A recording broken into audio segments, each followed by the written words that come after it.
and Dopey. Two guys that hate each other. Just shut your mouth. I hate them. Shut up. Don't be unkind. Shut up, bitch. Oh, very nice. Shut the fuck up. You're a fine bunch of bullies, aren't you? I'm Opie. I could give a fuck. I'm Jim Norton, and I'm on the radio. Shut up. The Opie and Anthony Show. It's all about fun, fun, fun. I'd love to spit in your face. I will fucking kill you. Shut up, stupid. I'm just a zilch and I know it. Who cares? We're trying to do a fucking radio. I know what we're trying to do. I'm sitting here across from you. I understand that. The Opie and Anthony Show. Despicable asshat. These dummies that work for us. You guys stink. Ben looks like a tall baby. Always laughing in the wrong places. Ben, where's the coffee? You rock. Hopefully he's going through a car wash with his mouth open. And there's Steve. Steve is a piece of garbage. And you stink. You are cordially invited to a robbery rape. This is family entertainment. This show is a disaster. Opie and Anthony Show. If you have any poo, fling it now. But enough of this palaver. Let's get the show on the road.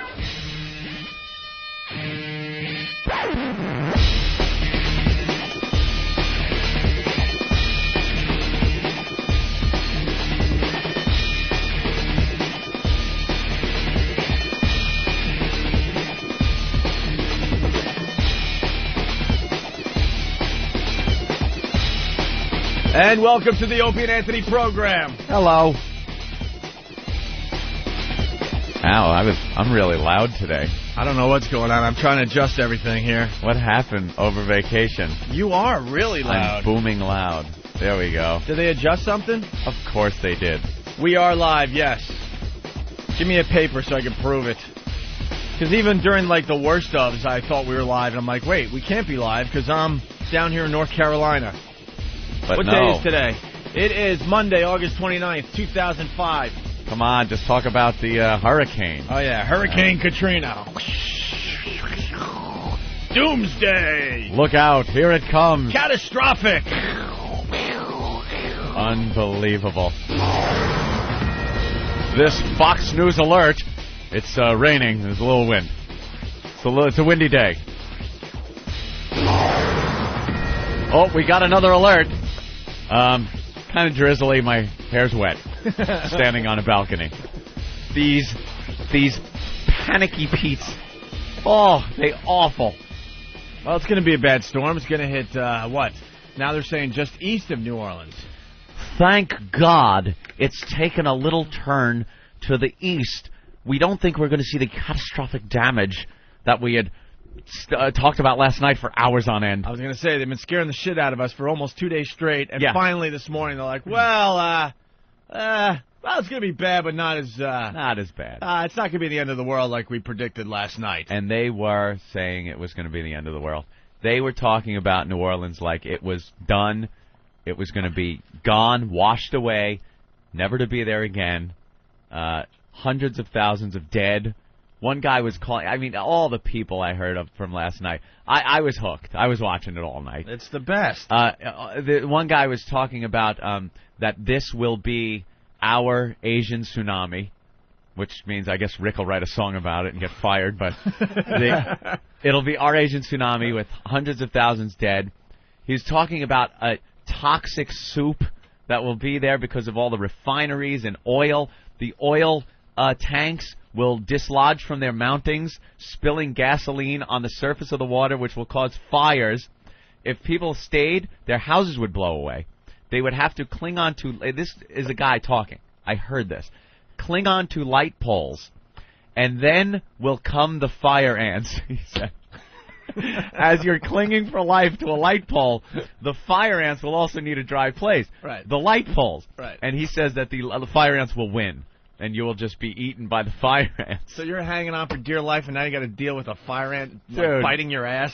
Unbelievable, these people last night. The scene that the picture they painted. And they're trying to make it sound like they didn't want it to happen. But they're promoting this thing like it's a movie trailer, like an action movie. Disaster is on the way. We are hours away from havoc. 30-foot seas in the middle of New Orleans will decimate the city. Now, when you go to the movies and you see a movie trailer, don't you go, ooh, that sounds cool, I want to see that. So what they've done is condition everybody to want to see New Orleans get destroyed. I absolutely was sitting there going, the way they make this sound, I want to see this place get trashed. I want to see, it's horrible, loss of life, but the way they are promoting this like an action movie, you don't watch a movie trailer, say, wow, that sounds cool, and then not see the movie. Right, you want to I want to see the movie. Yeah, with the I grand want to see finale. New Orleans get destroyed because they pumped this thing up like this. I only want to see one thing. The inside of the Superdome. Oh, well, hey, disaster's one thing, Opie. Natural disaster, flooding, havoc, that's one thing, but I don't want to see that. Oh, my God. Wow. What a big tease they are down there in New Orleans. They invite all these people that have never seen the inside of the Superdome to come take a look. Did you see the line going into that place? Of course I did. Oh, my goodness. Lock the doors. Lock the doors for the next month, and crime in that area will go down 200%.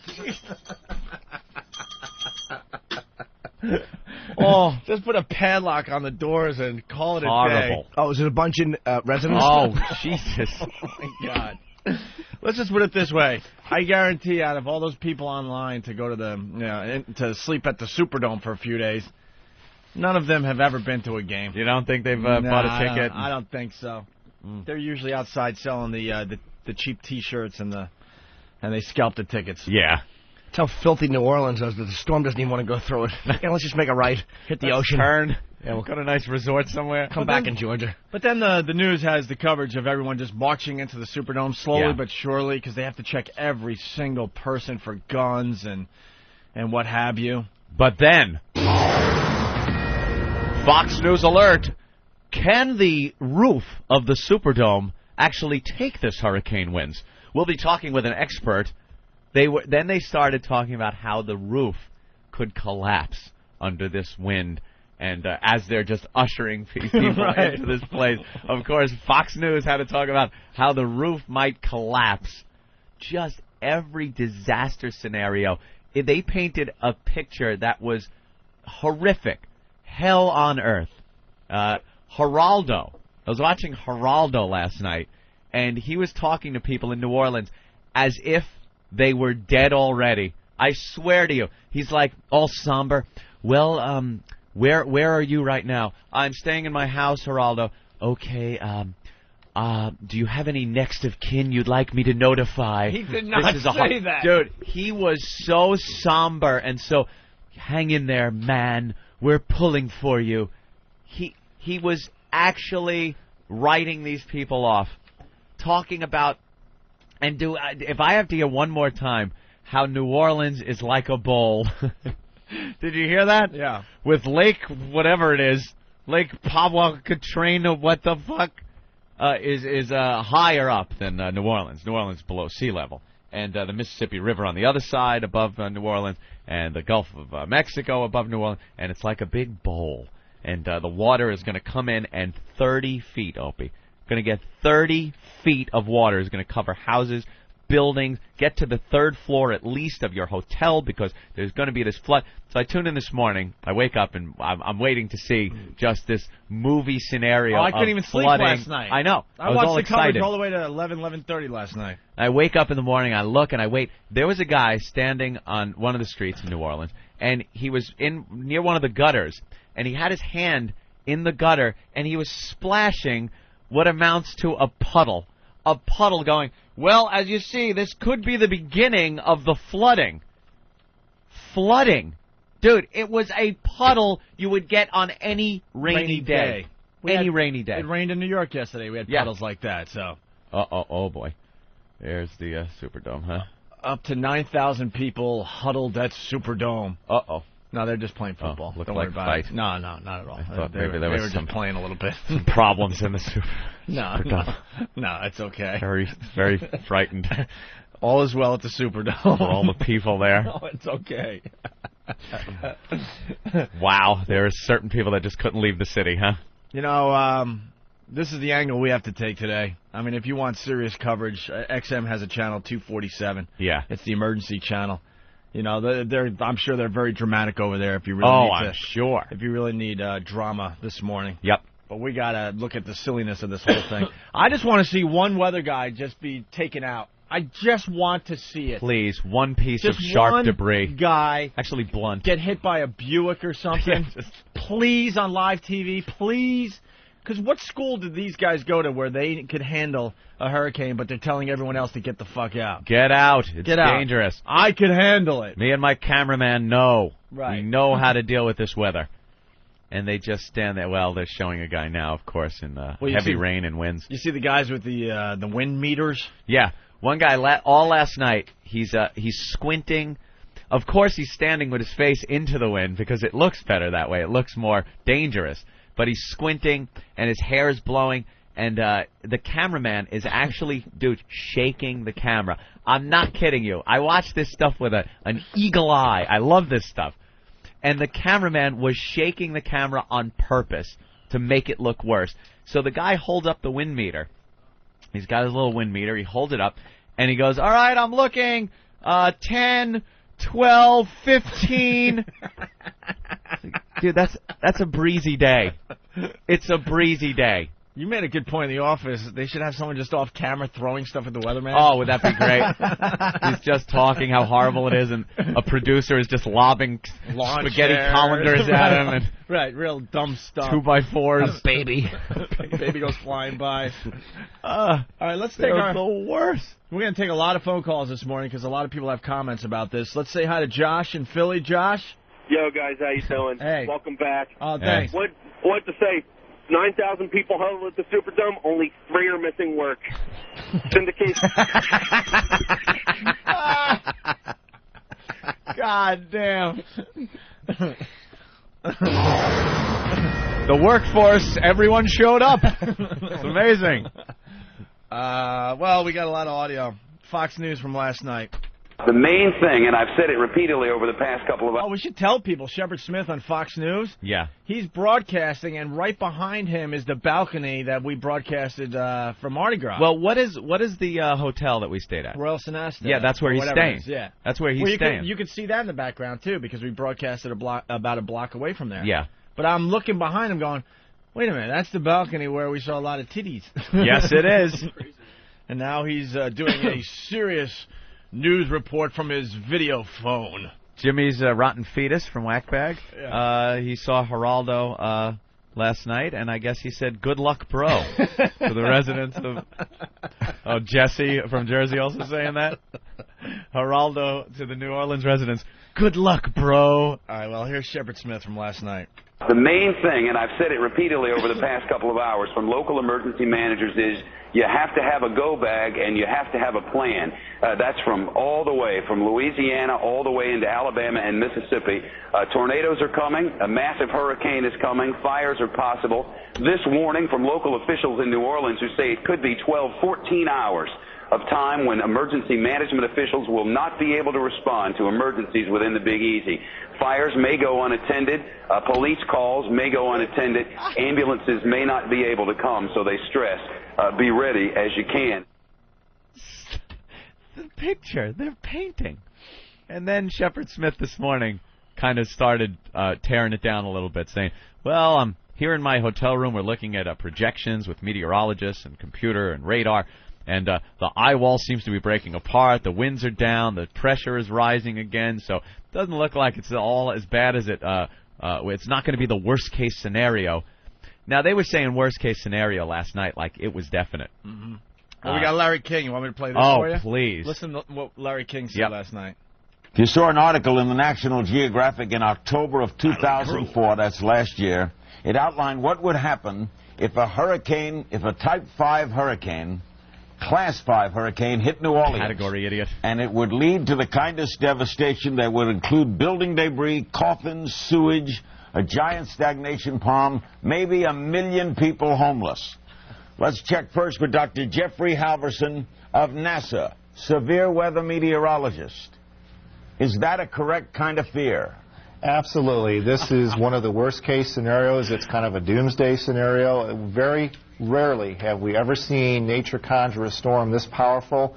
In the past 100 years, it ranks right up there with storms such as Camille and Andrew and Galveston. It is no way to soften the blow of this storm whatsoever. It's packing the worst possible energy in terms of ocean, atmosphere, and all imaginable energy. Liar, liar, pants on fire. That's what I say. Obviously, it's going to be bad, but, I mean, they just were hoping for the worst on TV last night. Tim in Buffalo, what's up? Hey, boys, what's going on? Hey, man. You're saying a promo like a movie. Last night, I'm ready for bed. Look over, my wife's sitting on the TV. I go, what are you TiVoing? Oh, the news coverage. I got to see this. This is sick shit. Come on. Yeah, people just get hooked. Right. They present it like a movie. Paul on Long Island. What's up, Paul? 9,000 golfers in a Superdome that can collapse. Sounds like Louisiana has a plan to me. All right. You know, that's not what you want to talk about. Bastards. Let's say hi to Bob in California. Bob, what's going on? Hey, Hey, all Bob. night. Welcome back, boys. Thanks, hey, Bob. all night last night, Geraldo kept asking people, so how does it feel to, you're going to be in a major American city? He kept harping on that to people he was talking to at the Superdome.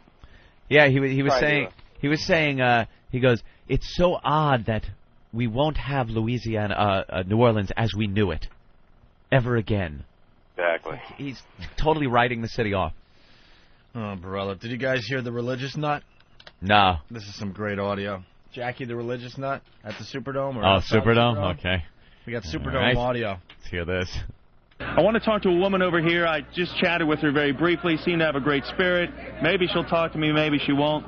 Hey, dear, how you doing? It's me over here. Hi, I'm fine. You've had a great attitude about all this. First of all, tell me your name, if you would. Jackie DeSalle. Okay, Jackie. I've seen people, some of them on edge. I've seen some people not be able to take the heat out here. Some of the elderly needed to be taken away by medics, and others seem to have really a good spirit about things like yourself. What's your sense of things? We have to learn to put God first and accept that His will is going to be done, whether we want it to or not. We've all been born early enough to get out. Now that we didn't, we should be grateful that we do have a place to go rather than blame our city, because our city did give us enough time to get out, even though all of us can't.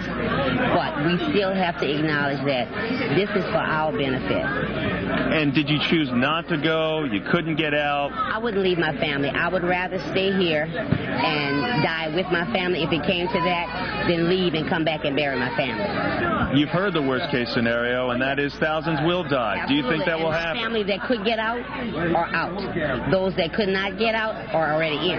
It's just me out because I'm just trying to keep everybody on a positive note. That's all. After spending several hours out here, what do you think about your fellow man? Everybody's coming together. Everybody's in peace. You know, this is all God's people. We have different nations. All of us. We're all in the same boat. It really is quite a sight. One is no better than the other. We have people that have, people that don't have. We have homeless people. I have a good job. But I'm still here because I chose not to leave my family. But I also knew that my city would provide a shelter, and God's going to protect me. If He wants to, He will protect me. If it does not, I can go in here and have a heart attack and die anyway. He's still got to come first. And finally, Jackie, for those people watching who are not in the hurricane zone here, what would you want them to be thinking about here for the people in New Orleans? I would like them to think about repentance, think about the people that can't get out, those that are already out. You know, if we just share God's word with somebody else is scared. There's a lot of people that are here because they're scared. And when you get scared, you start to complain and murmur. But if we focus on God and keep Him first, we'll all be at peace because nobody's going to die that He doesn't want to die. That's the choice that they make. And if that's disobedience to Him, when He gave us enough warning to get out, then we want to die. Jackie, thank you very much for your time and sharing your story. I seen the cops knocking the truck window out, and I thought they was giving the man UPS. I thought the man was dead. It was all because of this terrible, awful Negro. Oh, Jesus. Hello, exactly! What the hell is she saying? I have no idea. We have another clip. Very scary numbers there, considering there are over 4 million people who live in the New Orleans area, 100,000 people stuck in New Orleans that weren't able to get out, despite the 3 major roadways that do lead people out of the city. So now this Superdome that holds 72,000 people, packing with people who are basically once being told this is their last resort. Well, this is their only hopes of survival. Oh, my God. Stop it already. Just stop it. Their only hope for survival. So basically, if you don't get to the Superdome, you're screwed. You're dead. That's basically what they just said. It fits 72,000 people. 9,000 decide to go there. Right now, we are getting some frightening predictions from the National Weather Service. Forecasters say Hurricane Katrina could cause catastrophic damage. I love that word. They love the word catastrophic. They were using that one all night long. Catastrophic. Well, we have our old pal, Tom. Tommy! Yeah. There he is. This is Tom What's from up? New Orleans. How you doing? Hey. Our old program director when we were on regular radio. It's blowing up pretty bad. Like I'm going to go outside a little bit. All right. See if you can hear it. No joke, this is Tom live from New Orleans. It's going sideways. It kind of stopped. It comes in gusts. You'll hear a big one when it comes. Like 3 trees are down, rain's going sideways. Power's been out since about 4 a.m. Tom, where exactly are you in New Orleans? I'm kind of close to the lake, but I'm at my mom's. They evacuated, but we came over here, me and a couple of buddies, and she's got a big 2-story house, so if the water does come in from the lake when the backside starts flowing, we'll just go up to the second floor. Second they ran floor. out of bottled water, but we got plenty of beer, so we'll be all right. This just in, Tom has plenty of beer. That's a Fox News alert. You worried about running out of alcohol, Tom? No. That's why I didn't go to the Dome. They said no pets, no drugs. And no obviously food. no white people. And no guns. So if they would have asked me, I'd say, well, I don't have any guns. Here come this one. Oh, exclusive Dude, audio. The trees are like blowing completely on their sides. I've been through tons of these. I've never seen it this bad, though. Really? All right, I probably should have got out. Yeah, it's pretty bad. Do you think there'll We've been be out of what? Do you think there'll be catastrophic damage, Tom? Well, I hope all the strippers evacuated, if that's what you mean. How are the levees holding up? Well, I mean, there's no water in the street yet, but the wind just changed direction, so now, like, all the water's blowing out from Lake Pontchartrain, so. Yeah? It's starting to fill up a little bit. All right, you know what you should do? Stand in the direction of the wind. That's what I'm doing. Where the rain is coming in, and open your mouth. Okay. Well. All right. Well, Tom, best of luck. I hope you pull through. I'll pull through. Hey, where's the rest of your family? They evacuated. Where did they go? Everybody evacuated. Where did they go? I stayed Alexandria. My mom went to Lafayette. My uncle and aunt went to Houston. Tom evacuated in his pants. All right. Thank you, Tom. We're going to call you back, all right? We're going to call you back when the eye of the storm hits. All right. Or is it hitting now? I don't even know. Yeah, who knows? I'll give you a report. It's pretty bad, though. It's pretty bad. Thank you, Pretty sir. bad is what we're getting. I got to go From get a catastrophic to pretty bad. Let's go to Mr. Bogey, is it? Mr. Bogey. Hey, how's it going? Are you calling Hey, from man. New Orleans? Yeah, I'm calling from Covington, just north of it. All right. Hello? Yeah, Yes. we're listening in, bud. How is it? It's pretty bad. I'm watching part of my neighbor's roof fly off, but he's an asshole, so we don't like him.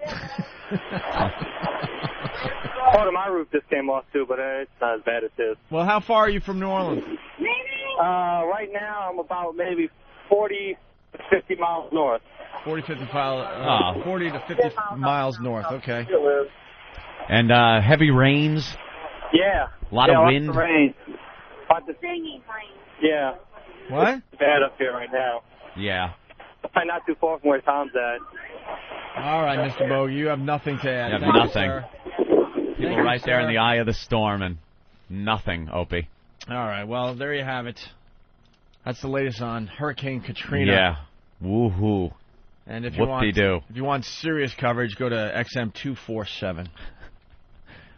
People are suggesting, because they've said New Orleans is like a big bowl, that if it does flood, it's going to look like a giant bowl of Cocoa Puffs.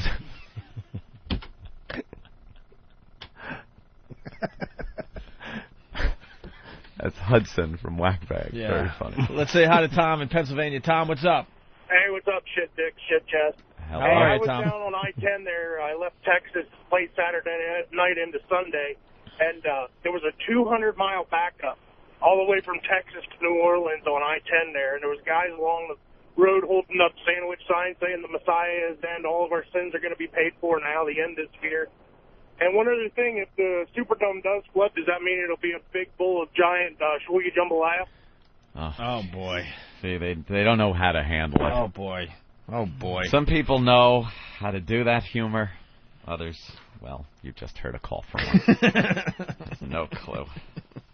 All right, well, we're going to take our first break. All right. We're back from vacation, just getting warmed up here. We'll have more hurricane coverage. XM emergency, yes, XM 247. The Weather Channel, XM 125. Fox News is XM 121. CNN is XM 122. Look at this graphic they're showing on Fox of water coming over the levee, flooding the city.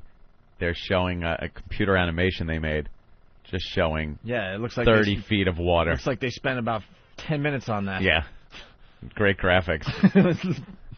Looks like an old Tomb Raider game.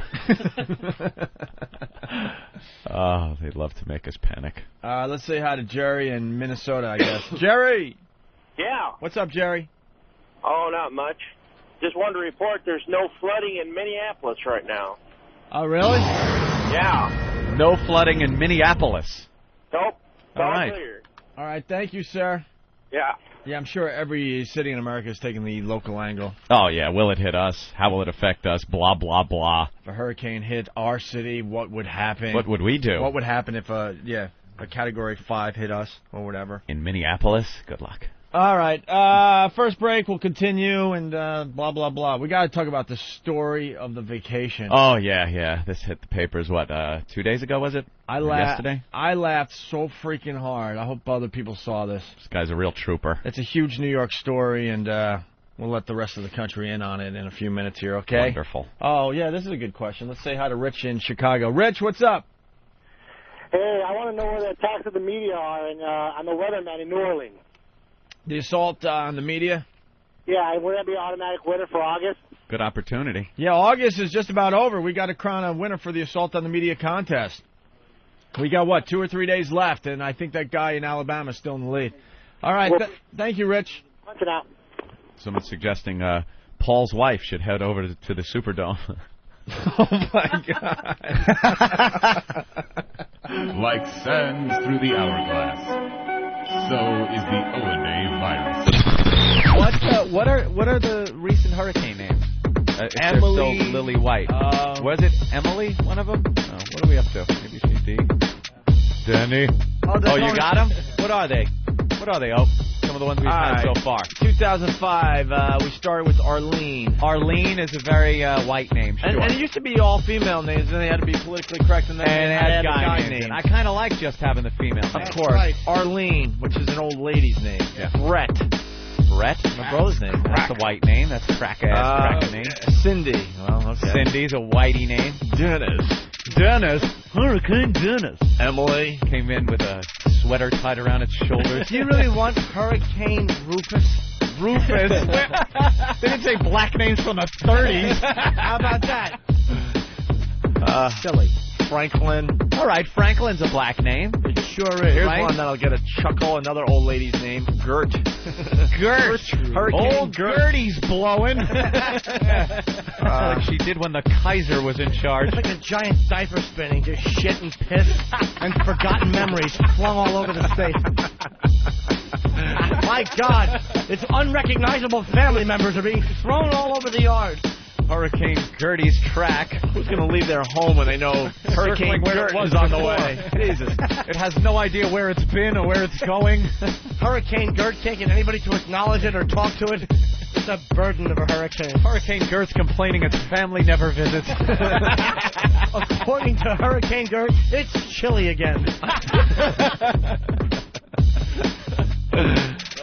Awful name. Hurricane Harvey. Hurricane Harvey? Gee, I never knew the tsunami was so fat. I got a Hurricane Shirley bigger than you. Hurricane Irene. Hurricane Jose. There you go. The representation. Little Hurricane Irene from a movie Goodnight Irene. Hurricane Jose does no damage, but hubcaps are blown off. Opie and Anthony, the virus is spreading. They told me we are all on drugs, yeah. Never getting enough. We are all on drugs, yeah. Give me some of that stuff. Weezer, we are all on drugs, yes. We're back with the Opie and Anthony program. Aye. A couple people very pissed off at us, Anthony. Why? One lady wrote on the instant feedback, when 50,000 people are dead tomorrow, then you could replay all these clips that you're doing today. Oh, why? There'll be funnier ones tomorrow. Oh. I don't think 50,000 people are going to die. Do you, Anthony? I don't think so. There's going to be damage, and there's going to be, I would say, some loss of life, unfortunately. A lot of people evacuated. But I don't know.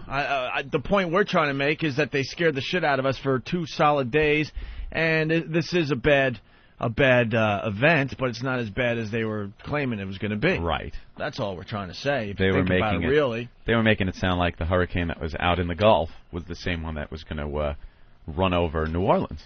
Right. Truth of the matter is, they always weaken when they come up on land like that. So. All right. Well, we have so much to do. We got so many updates to get to. We've been off, about 10 days or so. Yeah. And we're back, slowly but surely, getting back into the swing. But a lot of things happen while we're on vacation. Excuse me, I got a cough on the plane. Bastards. Always get sick on the plane. Always. You didn't sit next to an Asian fella, did you? Oh. No, it was some obnoxious guy. I like JetBlue, but it was the first time I flew it. But I don't like that you got to sit next to somebody you don't know. There's 3 seats. So if you go and you're a couple, there's a third person that's going to be sitting near you. And this guy was just all drippy-eyed and sniffly and coughing, and there you go. I get sick. Bastards. I love first class. 2 seats. Nice. You get your drink right away, so the alcohol kind of kills any germs that are going near you. That might be hanging out. I want to read every single word of this story. Oh, I woke up Saturday morning, and I got the newspaper, and I laughed harder than I've laughed in a very, very long time. It's great. They caught a perv. This is a good thing about the advent of the camera phones. They caught a perv on the R train. The picture is up on opieandanthony.com. Go there immediately if you haven't heard about this story yet. Can you imagine? You're a perv. You think you're getting away with murder. Oh, yeah. And then you walk to your local corner store to get the newspapers, and there's your face on the front page of the New York Daily News. Whacking it. Labeled pervert. Whacking it. That's Jacking right. off on the front page. Jacking off. This story goes like this. A 22-year-old woman used her camera phone to snap a photo of a man who exposed himself to her on an uptown R train, and she has posted the picture on the Internet. So there she is, on the train trying to get somewhere. There's the perv across the way. Uh-huh. He decides he has to pull out his penis, and he's whacking it. He's jerking off, and he thinks he's getting away with it. And she pulls out her camera and click, click. Takes a snapshot. I'm thinking she might even lured him in a little bit, hey, I got a camera. I would love a picture of that. It's all smiley and stuff. You think? I'm thinking. And he's just jacking, thinking, well, the girl's cool with this, and she wants a little souvenir of the event. Well, the site has already had more than 45,000 hits. This was from Saturday. I bet you this site has well over 100,000 hits now. Oh, of course. With one woman leaving the message, I hope his mother sees it. New York cops say the quick-thinking woman did get a great shot of the guy. They hope someone will recognize him. The flasher must at least be camera shy. After his picture was taken, he fled the train at the next stop. Yeah. The photo was originally posted at Flickr.com. We now have a link to it on opieandanthony.com with the following explanation from the young woman. This happened to me today right after an interview I had. Luckily, I landed the job, so I was in a pretty defiant mood. I was riding on the R train uptown at 3 p.m. on Friday, August 18th, when a man exposed and began molesting himself on the train. Is that molesting yourself when you do that? Interesting. Pleasuring. It's just jacking off. Yeah, it's pleasuring. It was at the very end of the train, but it wasn't completely empty. A Japanese couple sat on the other side, and the man was sitting adjacent to me. I was minding my own business, taking the train to work as usual, when this man got on the car and kept staring at me. I tried to avoid eye contact with him, but I had a feeling he was up to no good when he kept massaging his crotch. Yeah, that's a sign that you're up to no good. I couldn't believe this guy had the audacity to do something like this in the middle of the day. So I took out my cell phone and turned on the camera. Then I aimed the camera at him and took a quick shot. He quickly zipped himself up and got off at the next stop. That didn't prevent me from getting a really good shot of him in the act. Yeah, this shot that you can see on OpieAnthony.com, you see his junk. His junk in mid-stroke, it looks Oh, like. yeah. Afterwards, I asked the Japanese couple if they saw anything. They saw the man, but they didn't notice what he was doing. I felt compelled to report this to the police so that it would prevent this from happening to other women. I said that if they did see anything, then they could help me go to the police and write it in the report. I got off at 34th Street and reported to a token booth operator. She was very helpful and directed me to a policewoman.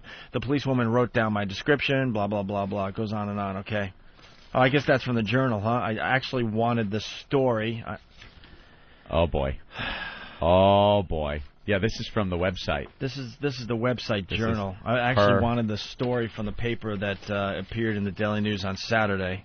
Yeah, this is her whole... Yeah, because it goes on and on and on and on. I just want this story that appeared in the New York Daily News. We asked for it all morning. Can Well, I please Opie, if have you it? would have asked for the story, maybe you would have gotten it. Obviously, you asked for this, didn't you? No, I did not. Where's the story? No, by asking for the story, you must have asked for this, because I heard you ask for the story about 3 times. And this is her, this is her diary of the whole event. This is her babbling. Just because she took a picture of a guy jacking off doesn't mean you want to hear her babble. I know, I've done that many times to myself and sent it out to girls on the net. Sure. And if I knew how to get on the damn web through this stupid computer, I would just get it myself. It's a hurricane, Opie. It's interfering with computers. So get me on OpieAnthony.com. The story's up there. Oh, my God. Well, glad to see not much has changed since we've been on vacation. Takes a little while to get back up to speed, Opie. Perhaps that's it. People are in vacation mode. Isn't this the story or no? Or is this the same shit? That's the same shit. That's not the story. Oh, boy. This is the story of the vacation. It was in... And how it was written in the Daily News was in the priceless. Daily News. Absolutely priceless. I got the news story about it. Well, yeah, well, we have an update, but I want to do the original story first because, we are a national show and there's people all over the country that have not heard about this yet. Can somebody go on the dailynews.com and possibly get the story off of there? Good luck finding it on that. You just punch it. Dailynews.com stinks. Yeah, I know. It takes forever to load for some reason. The post comes right up. Daily News. Maybe Takes forever. under search, you have to punch in some keyword. Oh, I think somebody on instant feedback might have helped us here. Oh, really? Let me try to maybe pop they could produce the radio show. that here. Or maybe they could sit in the studio to my left. But I'm to your left. No, you're across from me. No, You're the not guy to my just left. sent us. The guy just sent us the new story. Yeah, the we update. Well, yeah, but we'll do the update after we do the original story. That's how it works. Great. Everyone's scrambling now. Ah, you've ruined it. You've ruined it already. See that? It was supposed to be good, and now too much time has passed. The eye wall has disintegrated. The pressure's rising. Did you hear about that in New Orleans? Yeah. Must be like a major problem. Dude, I'm so out of touch. I really was very unaware of the storm hitting New Orleans until I came in here. You really had no idea? No. That's you. That's what I know. You for. just don't pay attention to anything but yourself Just and self-centered your ass. sexual addictions. Fool I am. It's just a hurricane of jism in your room. It was about it. And by the way, the It's a fact little that Jimmy. Steve has the crew cut and the glasses perched up on the top of his head, and I want to remove them with a bat. Thank you, Jimmy. Can you get that again, please? I thought I'd be excited to see y'all after vacation. Not at all. I need another week away. I was kind of happy to see you guys. I wasn't happy to see any one No. of you. I'm happy to see I had a the good crew. I had a good taste of what retirement will be like, and, Oh. and I liked it a lot. You had 2 years of retirement. You didn't like it. I spent time with you. It was awful. Yeah, but now we've been back a while. No. Now we can leave Back on our, long enough. Now we can leave on our terms. Hunt perv caught in a flash. Let's try this version of the story, okay? Make believe you didn't hear anything I said because that was from her diary, and I knew we were going to have a problem when I picked up the thing that I thought was the news story, and it was like 10 pages long. I know. with very small writing. I'm like, no newspaper will print all this crap. All right, when a pervert exposed himself on a Manhattan subway last week, reached for her secret weapon, her camera phone. Is that her name? Something like that. Chang Chang. Just make some kind of model airplane noise. That's her name. The quick-thinking 22-year-old. I'm going to point to you every time they mention her name in the paper, and you can do the model airplane noise, okay? So let me start again here. When a pervert exposed himself on a Manhattan subway last week, reached for her secret weapon, her camera phone. The quick-thinking 22-year-old snapped a shot of the smirking sicko, took it to cops, and then posted it on the Internet. See how much better this story is already? Nice. Word of her campaign to nail the flasher raced through cyberspace, and more than 45,000 people have viewed the photographic evidence by last night. I just hope they catch him, told the Daily News. Maybe someone will recognize him. Maybe it will stop other people from doing it, she said. Maybe other women will use their camera phone to stop crime. Transformation from quiet web developer to feisty crime fighter happened on an uptown R train the afternoon of August 19th. She was on her way back to work after a job interview when a middle-aged, blonde-haired man dressed in a black shirt and jeans sat down across from her. He kept staring at me, she said. I could feel his eyes on me. I wanted to avoid eye contact, so I looked away, but I could see his reflection in the window. I saw him massaging himself, and then he unzipped and pulled it out. I thought, I can't believe he's doing this in the middle of the day. At night would be fine. The subway car was mostly empty, and The second. Jesus. It didn't have her middle name in that part of the article. Plane was doing a loop. Oh, the subway car mostly empty and felt nervous, so she pulled out her Samsung P777 cell phone equipped with a 1.3 megapixel digital phone. Ooh, 1.3. I turned on the camera, she said. He was still masturbating. I aimed it and quickly took the shot. As soon as I took it, he zipped up and got off the train. Said she was disgusted by the incident and immediately reported to a police officer at the 34th Street station. The next day, she filled out an official complaint, and the following day, a detective had her look at hundreds of photos of ex-cons. None of them was the culprit, but wasn't about to give up. She posted the degenerate's photo on the website Flickr and Craigslist, and bloggers began linking to her site. Her photo and story drew a few juvenile snickers, but most of the comments have been positive. One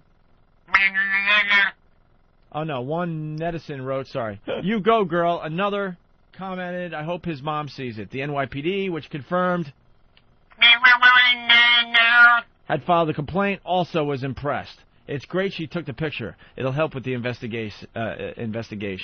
If it can be done in a safe manner, it'd be helpful to locate the suspect. They're talking about other people possibly using their camera phones to shoot pictures of crimes taking place.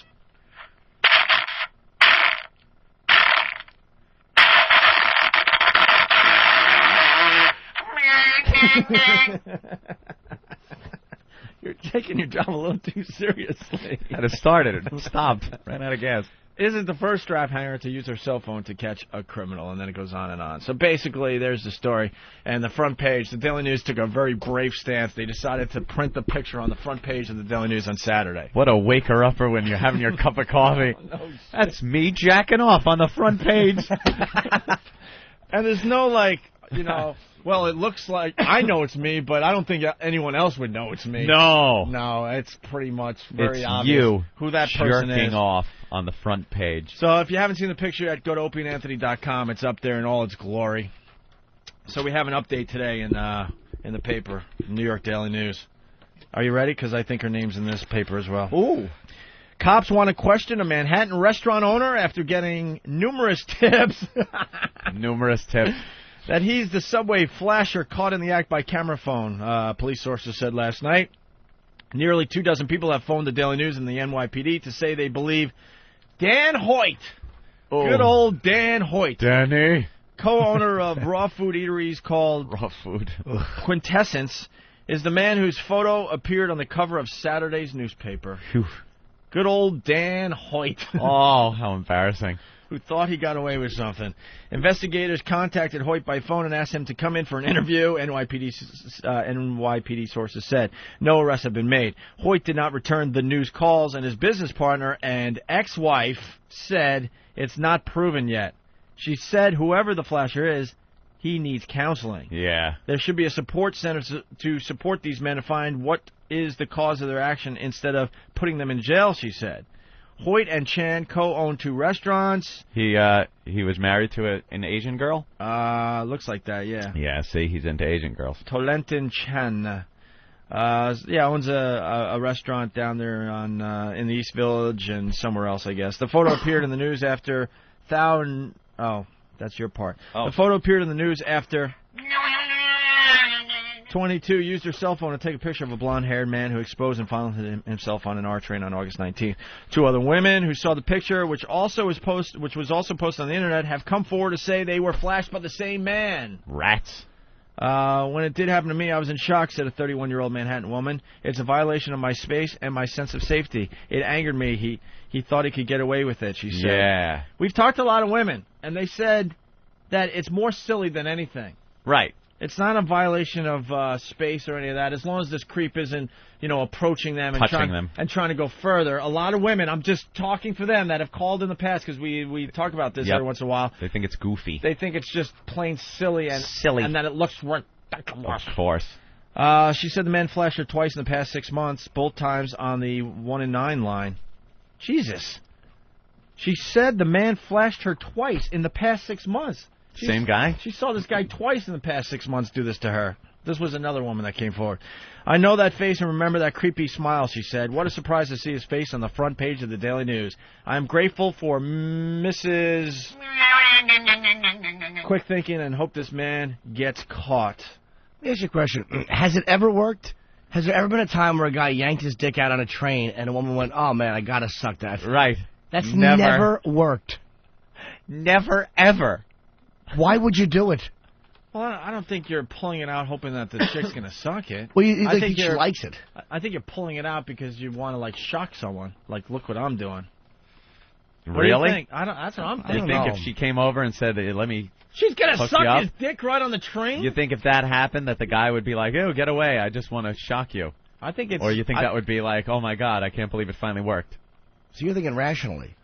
He's not rational. Yeah, right. Oh, my God, they already have photoshopped your head on... there it is. The creep's photo. It is deeply disturbing. I believe that will be on whackbag.com under the Photoshop section. There you go. There's Jim Norton on the train. Whacking his bag on the Whacking train. his bag. If my dick was that small, I deserve to have my face on the cover of the Yes. paper. Guy's packing like 4.5. His Yeah, hand it's covers the look whole hard. thing. So, I don't know. You think that these guys do it hoping that they're going to get some action out of it? I don't know. I don't think they think it through, obviously, but it's like you have to think that the other person is getting something out of it. You probably think like, I'm trying to show her this cock. Yeah, she's like- going to love it. Because you're in your own sexual addiction. You're in your own sick place. So you're thinking that they're going to be into it, too, because, you're watching pornography, and every time you yank a cock out in porn, someone takes care of it. I don't think he's thinking it's going to happen, but I Right. think he's hoping. I think he's really, hoping maybe, 1 in a million it's going to... Do you really think? Maybe irrationally. He probably I know he doesn't expect it to happen, but No. if it did, he'd probably be very happy. He'd be very happy, yeah. He's not expecting it. Yeah. All right. That's great. But you could find the photo up on opieandanthony.com. It's getting a lot of Whacking hits. it. We got John in New Orleans checking in. John, what's going on? Hey, what's going on, buddy? Hey. Hey. I think I speak for the city of New Orleans, and I'd like to say your mom's box. Oh, is it bad? It's a fucking nightmare. It ain't even close yet. Really? Let's see. 30,000 golfers in the Superdome with no power. You tell me if it's bad or not. Oh, Jesus. There's no power in the Superdome? Oh, No. That's supposedly they lost power at the Superdome. They have the generators up, but it's only for emergency lighting. And I hear it's only 9,000 people at the Superdome. Yeah. Is that No. It's more like 30. They confirmed that on the news. Yeah. But it's a mess. The hospitals got water in them. So. How far By the is- way, happy birthday, Jimmy. Thank you, buddy. How far are you from New Orleans? About 50 miles. 50 miles, yeah. I mean, we're not denying it. It's obviously a huge weather event. But you got to make fun of the news for making it even worse than it is. There's fucking douchebags all over the place down here. Right. You know how awful those toilets must be in the Superdome? Ugh. Yeah. They're not prepared with food. No. Everyone's sleeping on the 50-yard line. Got to just stink in there. It must be Everyone's awful. sweating. All right, let's say hi to Rob in New Jersey. Rob, what's up? Hey, I wonder if the guy on the train pulled his dick out and used the old Jay Moore line. Hey, now what are we going to do about this? What are we going to do about this? Yeah. Take your picture and put you on the front page, idiot. It's just great, though, that the picture was on the front page Oh. of the Daily News. That's courage. It's August. We could have warned them. Bad time to do that, sir. Yeah. That's how you know there's not a lot of news going on. Guys jerking off on the front page of the paper. Front page. Pretty That's brave of the news to take that bold move and then Yeah. throw it on the front page, by the way. worse than Opie and Dopey. I don't even think the Post even covered the story. They didn't even cover the story at all. Really? It was like a Daily News exclusive, and the Daily News ran with it. Jeremy in D.C., what's up? Hey, I was just calling to tell you that I have a friend who successfully masturbates in front of other people on the subway all the time here. Really? He tells you this? Yeah, he tells me it when it happens. He acts like he doesn't do it all the time, but once in a while he tells me that he's done it today and that he's done it. A friend of mine? Wow. No, I'm serious. Thing is, he's gay and he does it to other guys who go in for it, so that's why it's kind of different that way. I think the listeners went on vacation, too. And Yeah. They're having a little slow time getting back. They're having a tough time getting back into the groove as well. All right, Jeremy, thank you. And now Jeremy's mad at us. Yeah. JetBlue Pest. Yo. What's up, buddy? O&A, what's going on? Hey, man. Hey. Yeah, Anthony, your girlfriend didn't look too happy when I was yelling O&A Party Rock there at the gate there. Oh, is this Steve? Yes, this is Steve. Steve. Yeah, the stuttering prick. Steve works for JetBlue. He was at the gate when I was walking in, and he goes, "O&A Party Rock." And then he asked me to sign something. So he, printed out some kind of receipt, and I signed it, and everyone's looking on like, why does this guy have to sign something to get on the plane? They were all horrified, like I was some kind of terrorist, and I had to sign something to get on the plane. You are a Middle Eastern-looking creep Oh, with a I little know. goatee. Terrorist. Horrible. He set off an alarm, too. He was telling me in the office. Oh, at customs in the Bahamas, I'm walking through, and I had my stress test like 2 weeks ago, and they pump you up with some kind of radioactive isotope, and you get on the treadmill and tear it up, Oh, and yeah, then yeah. they take the pictures of everything and make sure everything's cool, totally cool. And it was like 2 weeks ago, and I go through customs, and the custom inspector, he's got like a beeper, and it starts going off, and I'm pissed because I think he's going to make a phone call, and he goes, "Did you have a stress test within the past couple of weeks?" And I'm like, "Yeah, how do you know?" He goes, "You set off the radiation detector." That was his radiation detector. Beeping. That's great. Now we're all in here. I was irradiated. Thinking, man. I was irradiated. That's great. Nice to know it works. Yeah, great. We're going to come in, our hair falling out tomorrow. Yeah. Right. You're healthy as a mule. Nice to know it works. It's like, wow. But they just go, okay, go through. I could have had some kind of nuclear stuff on me. It's nice to know, though, that that's working. Actually worked. It actually works. Okay. Mm-hmm. We'll take another break here and regroup. We got to talk about the assaults on the media that happened during vacation. I saw some of those. A couple of them just missed, don't they? Howard Stern, the biggest hypocrite in radio, blatantly taking another one of our bits. But he invented everything. Of course he did. That's right, Robin. The attack will begin very shortly with him. Fucking douchebag. Ass What else? head. There was something else. We'll attempt to talk about the VMAs after the break as well. I thought they were showing a clip of the VMAs, but it was the Superdome.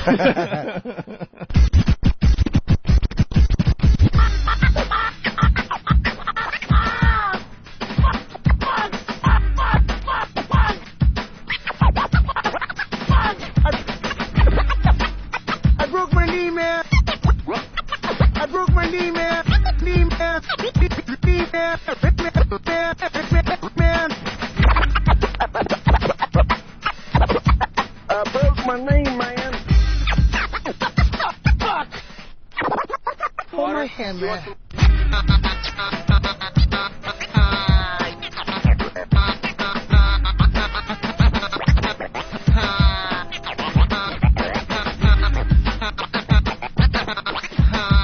You mother. The Opie and Anthony Show. XM 202.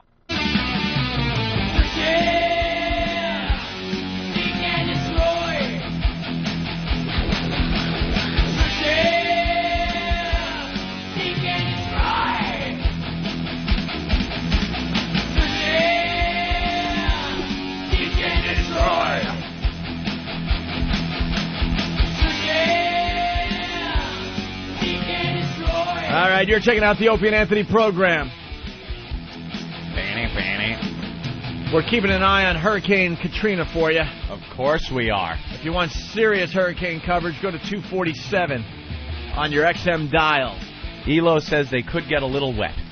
Elo's all over this one. He's been Location emailing check. all night long to everybody.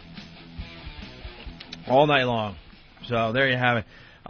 In between the hurricane coverage last night, I was trying to watch the VMAs. Yeah, I didn't catch any of it. I couldn't tune away from the Hurricanes. My only comment about the VMAs is basically this: where are the white people at? Not at the VMAs.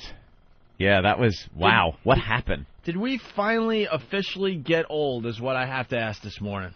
I think What Whitey the gave fuck up. was going on? It's all about the hip hop. It's all about the rappers, the gangsters, the shooting. The hip hop, and then you got the then you got the Spanish hip hop, whatever that's called. That's like the hottest format in radio these days. Is it? Yeah, Very fast-growing population. I believe Hispanic. XM has a channel or two dedicated to this new music yeah? genre. Maybe someone can help us out. I don't know what it's called, but it's basically Hispanic hip hop. Is like, Shiftless 215? no, it's absolutely huge. Awful joke.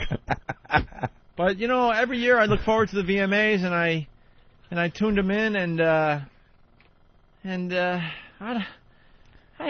Less relevant, isn't it? holy crap! But they started off nice with Green Day. Green Day was great doing Boulevard of Broken Dreams, and then it got really dark for many hours. Jeez, really? Well, I imagine Green Day was also threatening to an unveiled threat to shoot somebody. That's what rock stars do. They kind of threaten to shoot each other, and they talk shit about each other. That's what they do. The roughest it ever got between white bands was Axl Rose had a little scuffle backstage With Kurt Cobain. Was it with Kurt Cobain? Right? 'Cause Wasn't there was it another Vince one with- Neil and him had one. Yeah, Vince Neil, and then someone else from Guns N' Roses kind of went after. Like, that's it. It's a scuffle. A scuffle. It's a rock fight. Bunch of fags with their blonde, poofy hair just going at each other. Punching with one arm so they don't spill their beer. Yeah, that's what you should have back there. Well, Suge Knight, he was shot at a VMA party the night before down there in Miami and taken to the hospital. Boy, what a trooper he is, huh? He's a tough dude, man. What a tough guy. There's a photo of him in the paper standing after he was shot. Just shot. It was the hottest party in Miami too. This Yeah, was a lot like of the people were there. exclusive hot party. Jessica Alba Yeah.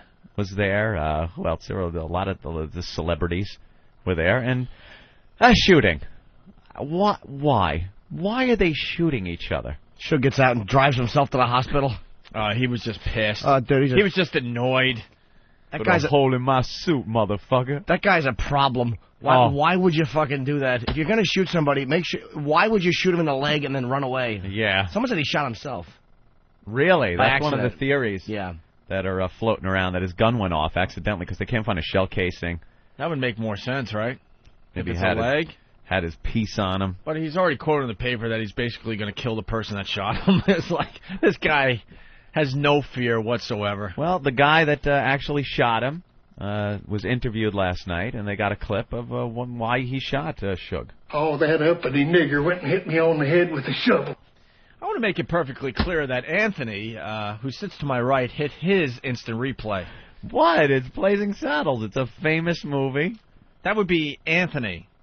Well, they have... Don't you understand that the only people that have satellite radio so far are truckers and everyone in Hollywood? I laugh at this stuff. I think they have audio from the club that night.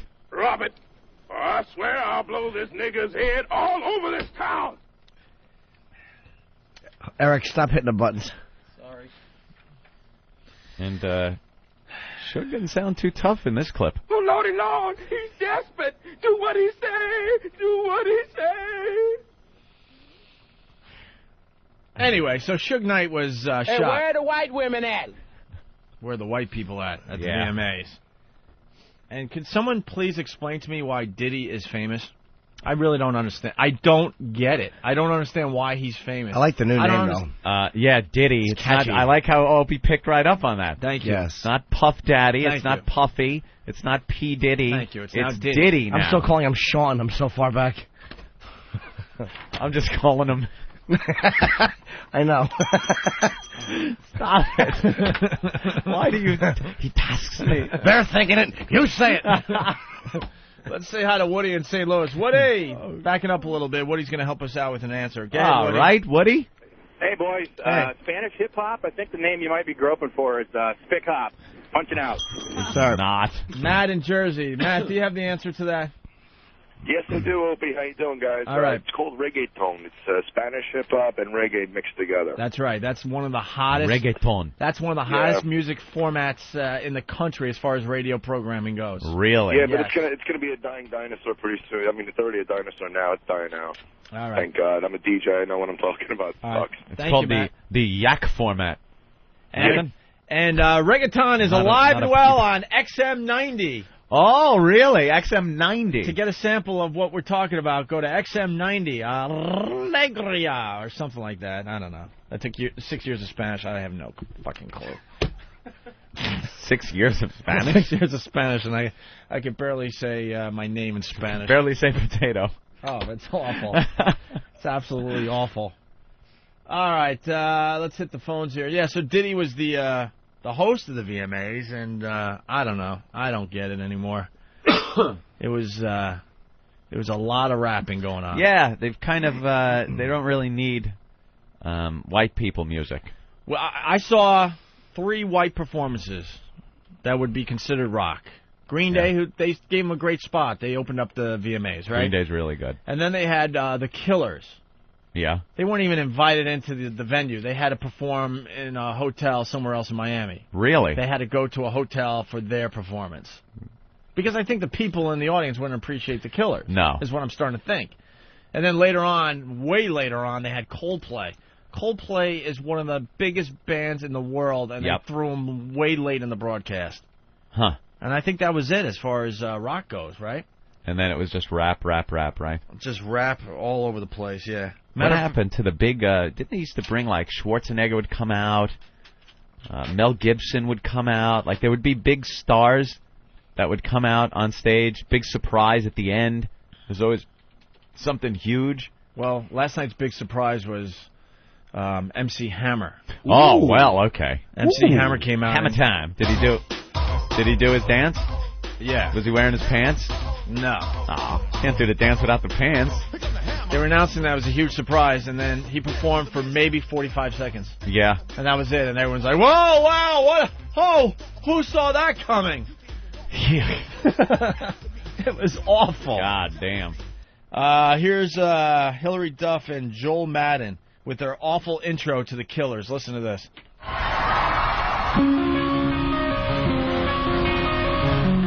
Yeah. I messed up. That was me that time. Oh, I was waiting. Now, my boyfriend Joel here has introduced me to a lot of music that I had never listened to before that I absolutely love. Like Morrissey, Rancid, AFI, The Murderers. I always get that wrong. It's okay. What? Hey, live from Hotel Victor in Miami. It's the Killers. The I get Murderers, Killers. Oh, boy. Was that supposed to be a joke? Yeah, of course. It was. You supposedly have these talented celebrities, and you still are making them read off teleprops. Those teleprompters.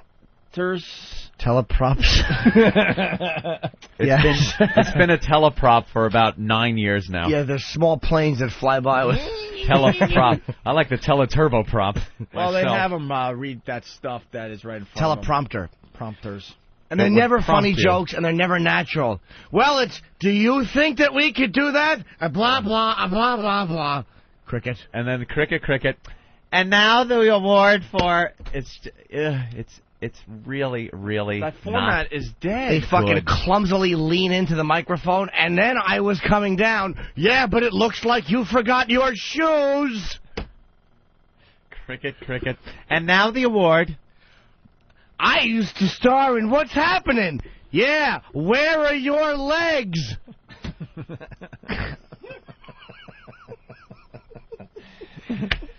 One of these award shows they have to just get balls. Yeah. You got these talented people, supposedly, even though we all know they're really not. And you get them out on stage and just let them, riff for like 30 seconds.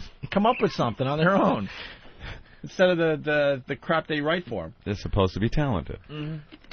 I played the father on a popular sitcom in the late 60s, early 70s. Oh, yeah? Don't breathe on me. The joke would have the other person talking into the top of his head thinking he was the mic stand.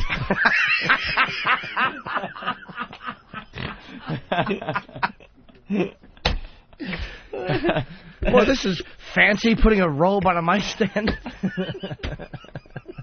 Of course. The robe has to make its appearance. Let's say hi to Sean in Jersey. Sean, what's up? Hey, what's going on, fellas? Hey. Hey, man. Yeah, it's pretty official, I think, that Rock is dead. Yeah.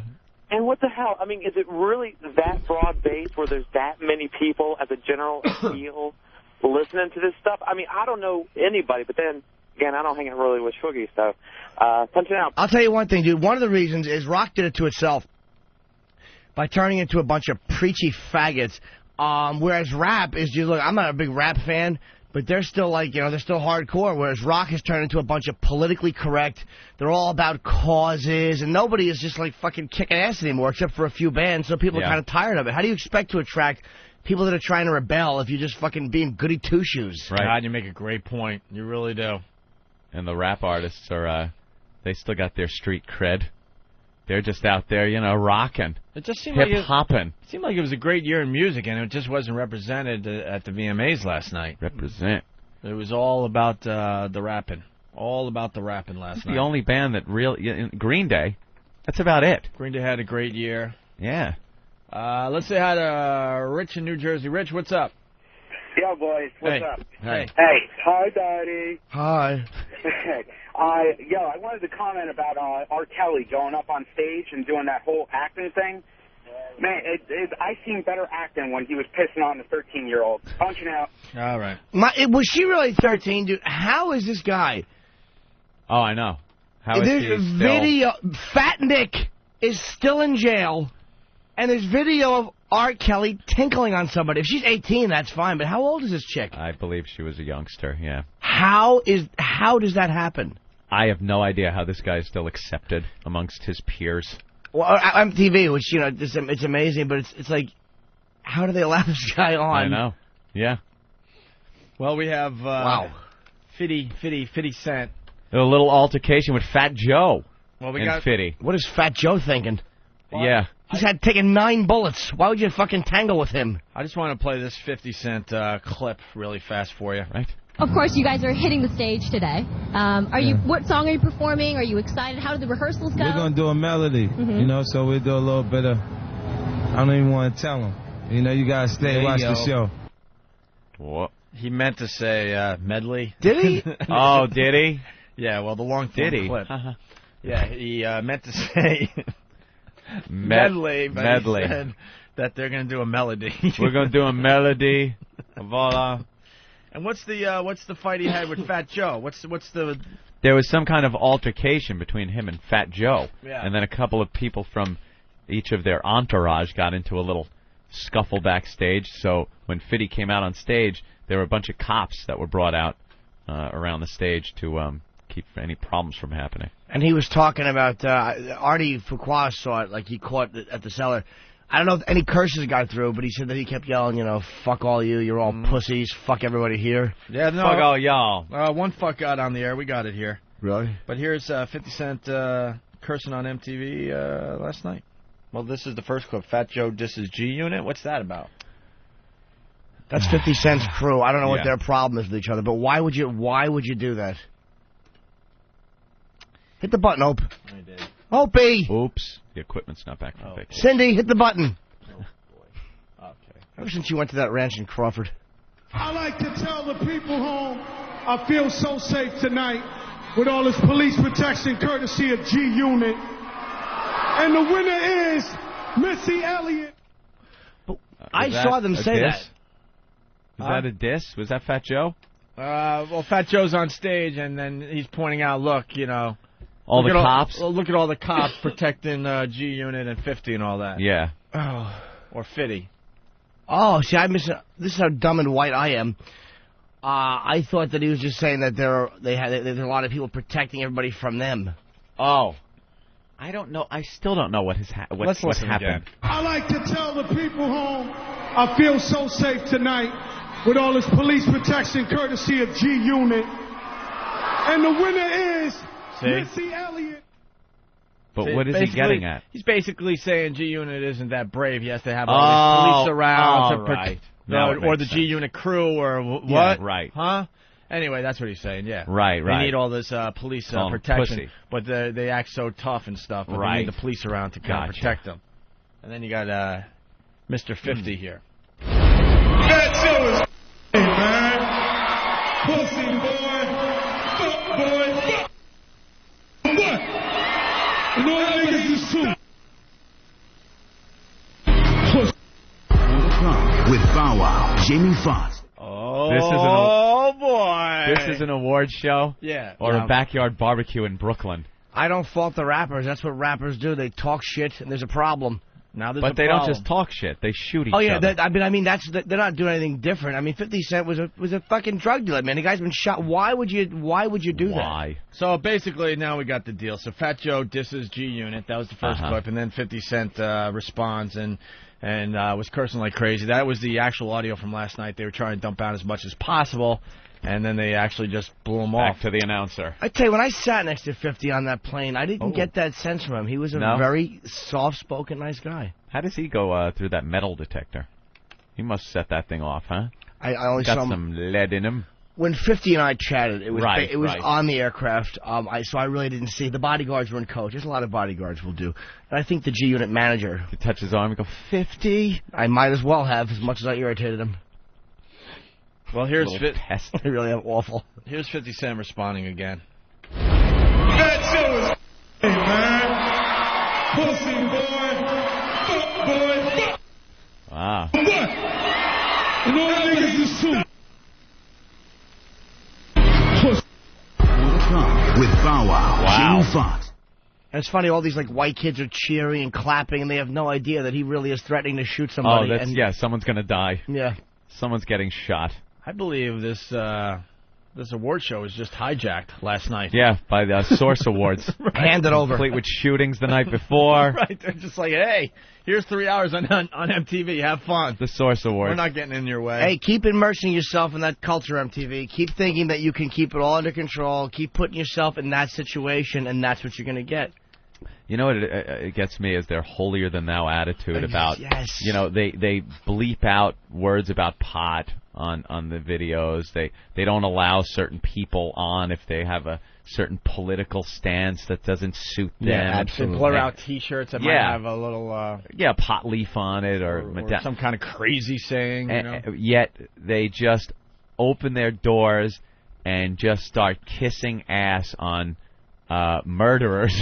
This is the same company that booted you guys, by the way. Yeah, same company, Viacom. Exactly. And meanwhile, there's basically a real threat between these two going on stage, and they put it all under the same roof, and they wonder why there's problems. Yeah. Well, that's why we're not doing any award presentations, Opie. I knew that was because of our background. Yet they just let these guys go up there all the time. Yeah. You guys can't do an award presentation on Spike, whatever it is, because you did something naughty, and meanwhile these guys are in a culture of shooting each other. Yeah. And all they do is talk about drugs and women are whores, which is fine with me. But be consistent in your morality. Once again, not consistent. I haven't talked about this on the air yet. No, we haven't brought. Oh, okay. Well, FHM invited me and Ant, but Ant was doing something to a meeting at the Viacom building, our old company, because they're going to have the video game awards on Spike, I guess. Yeah. And FHM's going to be one of the big sponsors, or they were pitching to be one of the big sponsors. So I was in a boardroom, and all the bigwigs from Spike TV come walking in. And did they have the big wigs? Were they actually big wigs? The big wig. And I'm sitting there going, why am I even here?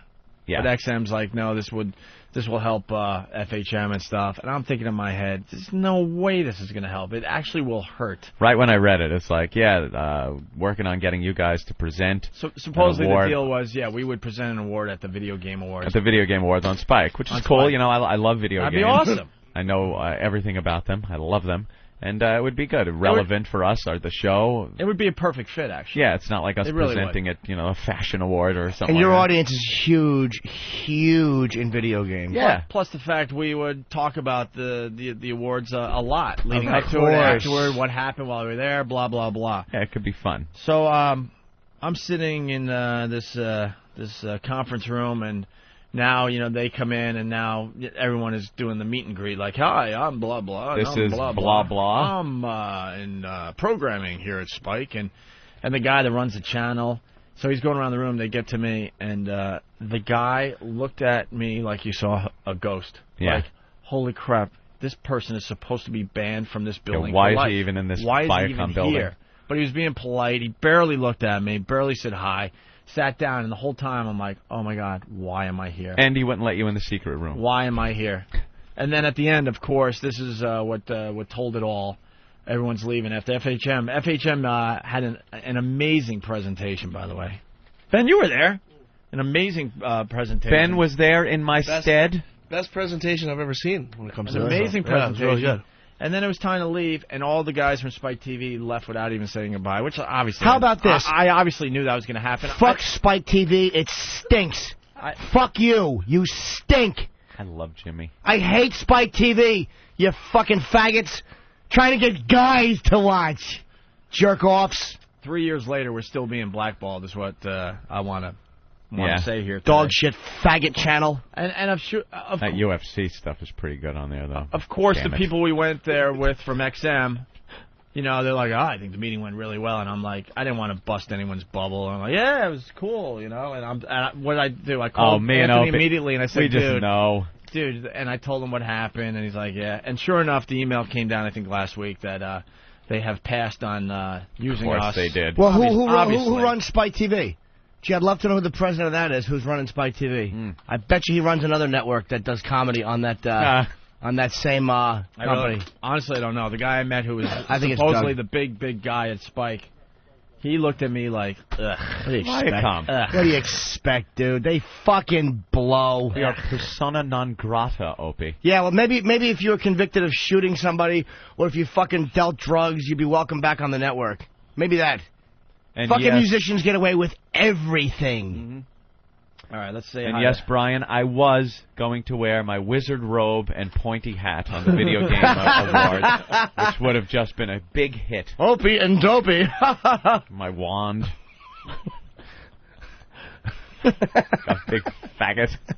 tapping Opie's head. You speak now. Yes. Like Glenda. I can picture you like the good witch. Yes. At least they were nice enough to let me sit in the meeting That was nice. instead of having me escort out of the building, Well, you should never go to one of those again. which has happened in the past, by the way. Let's say hi to Tony in Jersey. Tony, what's up? Tony. Hey, how you doing, boys? All right. I just wanted to call about Dane Cook. I saw his set last night, and I'm a pretty big Dane Cook fan, but boy, did he shit the bed last night. It was pretty awful. Well, it wasn't Really? his crowd. You gotta defend Dane a little bit. He Dane, got great white- exposure last night. They gave him white a couple girls. minutes.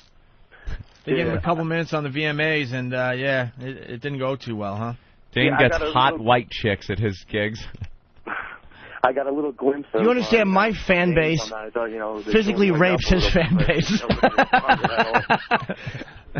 Exactly. No offense to the pests, I would dump you fuckers in a minute Yeah. for Dane Cook's fan base. They're the fucking hottest chicks. It makes me sick. Yeah. And every one of them wants to bang him. Yeah. I didn't see a set, welcome actually. back, boys. I'll talk to you. All right. I didn't either. Well, we got some audio of Dane Cook last night at the VMAs. Let's see how it went down. A lot of people think that OGs don't like to laugh, but that ain't true. Take my word, this next guy. What's an OG? All right. Is that Snoop? Yeah. By the way, Snoop, this guy has lost every bit of street cred. When he's calling Lee Iacocca Iakizzle on those commercials. And playing golf. He's playing golf with Lee Iacocca. Yeah, it's about the deals. What the fuck? What kind of street cred does he have anymore? I don't mind him, but once again, another example of how if you're a rapper or a musician, your past is irrelevant. And that's fine. Maybe it should be. Cool. Okay, Yeah. you're a musician now. Good. But you guys, they ban you for life from that fucking company. And Spike, you know what, dude? Who cares? It stinks. That's right.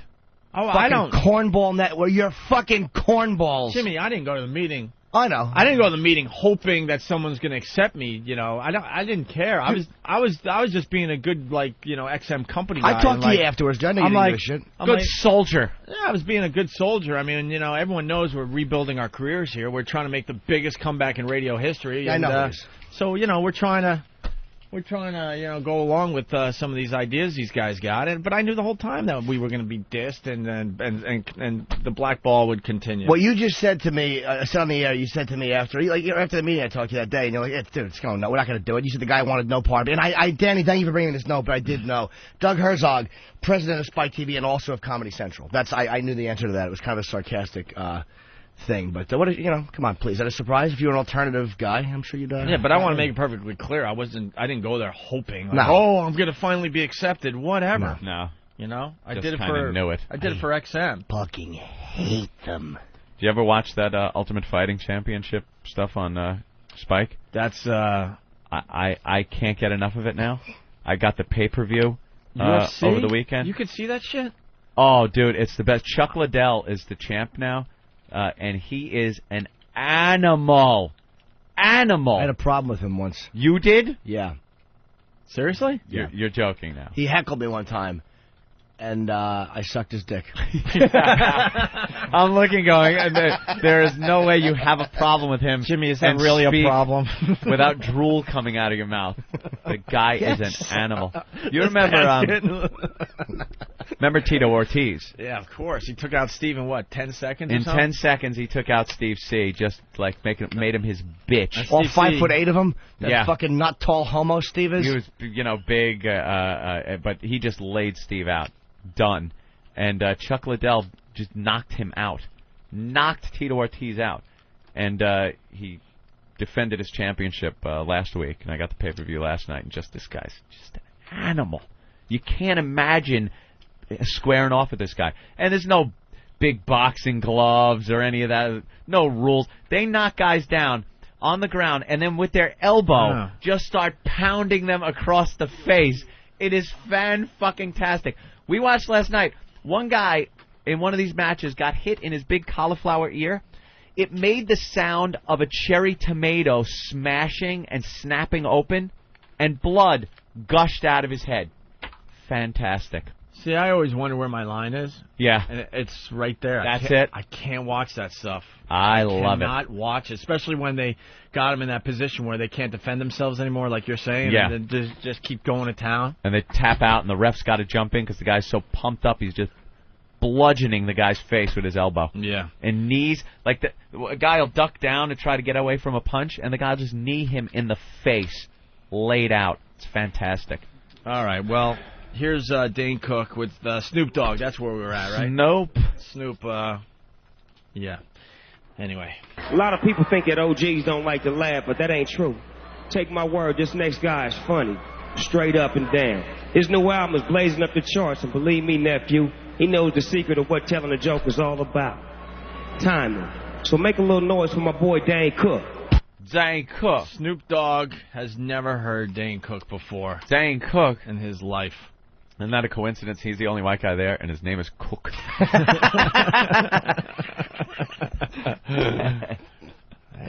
It's a huge spot for Dane, though. Come on.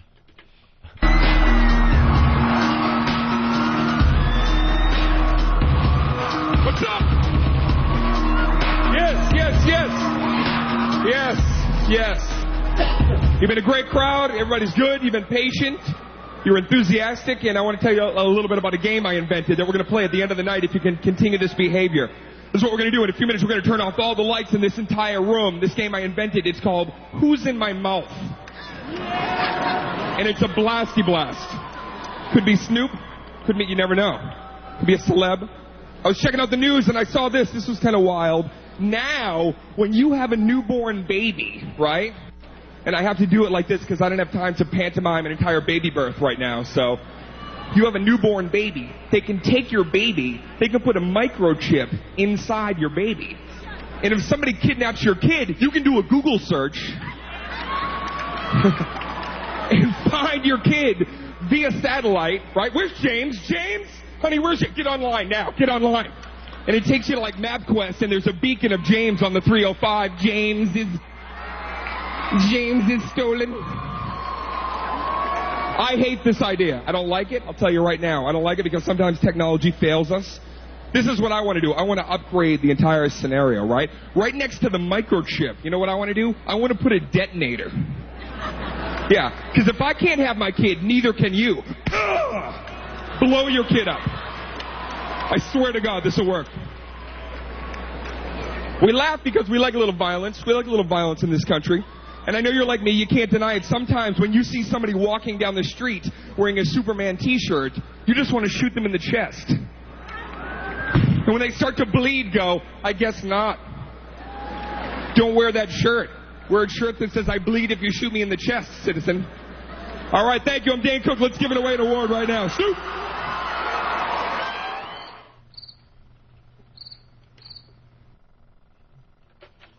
Why are you covering your face?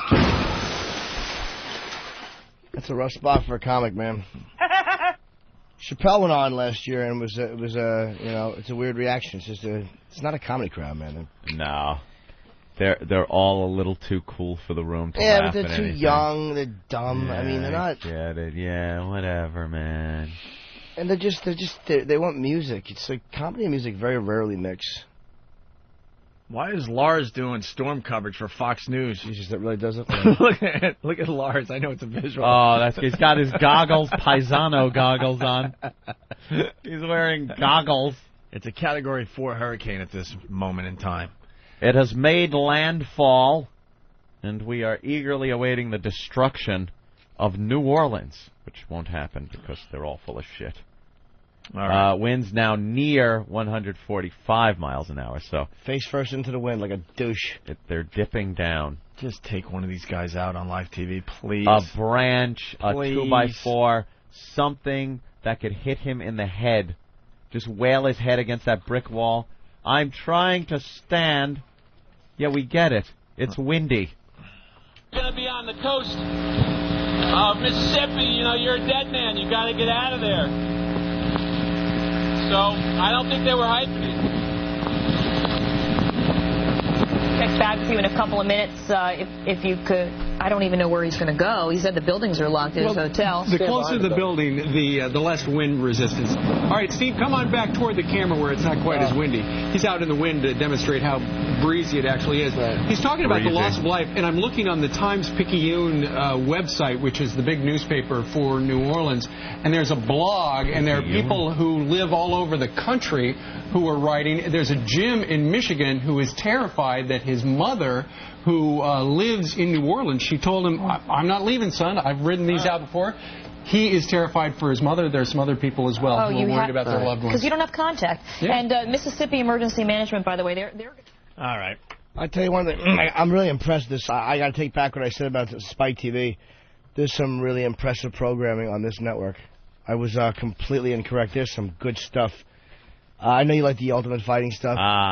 But they also have Maximum MLB. They have Star Trek, TNG, CSI. Next Generation, yeah. That's really good stuff, man. Extreme 4x4, Trucks, exclamation point. Star Trek DS9, Car and Driver. DS9, yes. This must be great. Spike's Most Amazing Videos, Horsepower TV. I gotta tell you, this is really interesting stuff. White trash television. Well, you know what it is? It's for guys. Guys will like this stuff. Guys like to watch trucks. I knew this would piss off Jimmy. I can't tell when we you. brought it to the program. I can't tell you how going badly into it. makes me want to throw. I want to bite somebody's fucking face. Yeah. It is really annoying. Because you know what's behind it. If it was just like... I love, just like we talked about it a lot on the show, the dishonesty of the whole thing. It's the guy sickening. obviously hated me to my face and didn't have the balls to say anything like, what are you doing here? I don't want to do this meeting if you're here, blah, blah, blah. It was all done behind the scenes after the fact. Of course it was. More cowards. But then again, maybe it went above Spike TV. I'm shitting on Spike TV, but maybe they were like, all right, we'll see what happens, and maybe Viacom just said no. I mean, who knows? Sometimes it goes over their heads. Yeah. Let's say hi to Rob on Long Island. Rob, what's up? What's going on, guys? Welcome back. Thanks, Rob. Happy birthday, Jimmy. Oh, thank you, buddy. No problem. Yeah, you guys always say that satellite radio has ruined you guys. Now, this is a little off the subject, but I was thinking just for like one day, you guys should try doing a show like it was back on commercial radio and see if you guys can like watch the language and do it like it was like back at like NEW, you know? I was just always curious to see if you guys could like pull it off. Who is this, Ron Valeri? That satellite radio's ruined them, you know? No, dude, satellite radio is the greatest thing ever. Commercial radio is castrating and awful. Yep. It's never fun when you have to work around things. I hate when people go, oh, you know, it's part of the fun. No, it wasn't. It was a necessary evil. It was a chore at times. I know, that's what, you guys are so like relaxed now that I would just love to see you guys just try to pull it off again. I know you guys could do it, but I would Go listen to our old tapes on 08virus.com. Right. We did 10 years of that crap. Go listen to Download our it. old show. And half of that stuff couldn't be done anymore. Punch it out, Right. guys. See ya. Try to do a clean show. Go fuck yourself. This is the future. All right, we'll go to break with Green Day, Boulevard of Broken Dreams, just in case you missed it from last night's VMAs. Spike TV is for guys. It was the video of the year, Anthony. Hey, guys, come on, Spike's on. Yeah. Hey, yeah. Bunch of guys. Hey, dude. Ugh. Makes me fucking sick. It drives me nuts to this day because we really didn't do much wrong that day. You know, we listened to the old tapes recently, and I got so many phone calls and emails from people going, "That's what you guys got fired for?" I'm like, "Yeah, exactly." And they're still holding it against us to this day. If that company had 1 ounce of if they were just consistent in the way they did things like that, it would be fine. But they're not. All right, let's check out some Green Day as we go to break. I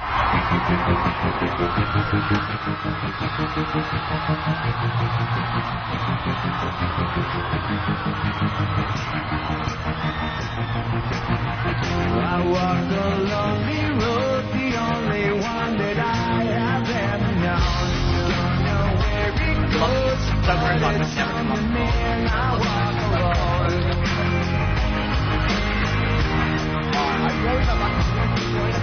I walk this empty street on the boulevard of broken dreams, where the city sleeps and I'm the only one that I walk alone. I walk alone, I walk alone. I walk alone, I walk up my shadow. The only one that walks beside me. My shadow walks the only thing that's leaving. Sometimes I wish someone to build up like me.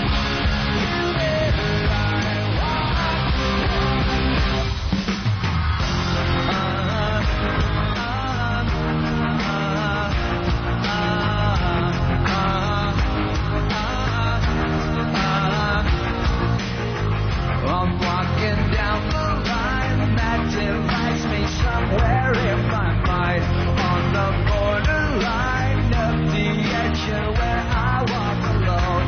Miami! Read between the lines of what's tough and everything's alright. Check my vital signs and know I'm still alive and I walk alone. I walk alone, I walk alone. I walk alone, I walk up my shadow. The only one that walks beside me. My shadow walks the only thing that's needed. Sometimes I wish someone would build up like me.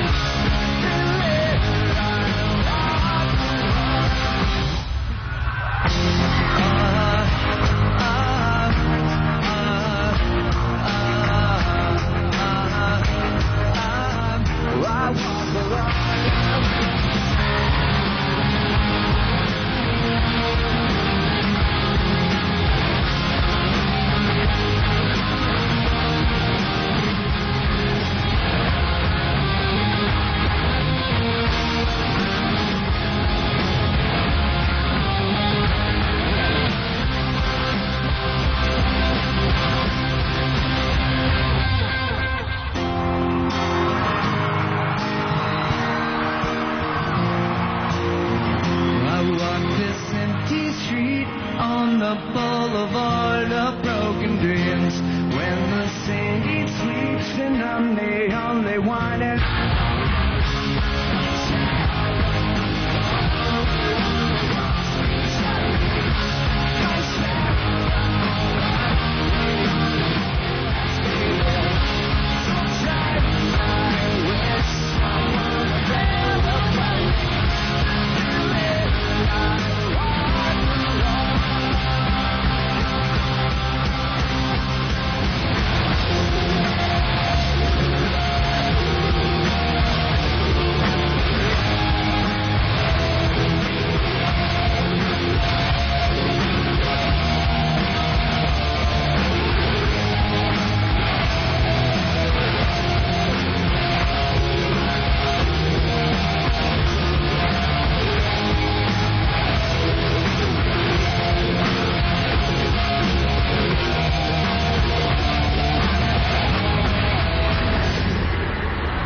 Ma, I'm working. I'll call you back, okay? Love you too. Welcome to the open. Hello? Ma, I'm working. I will call you back. Welcome to... Ma, let me work. Welcome to the Opie and Anthony Show.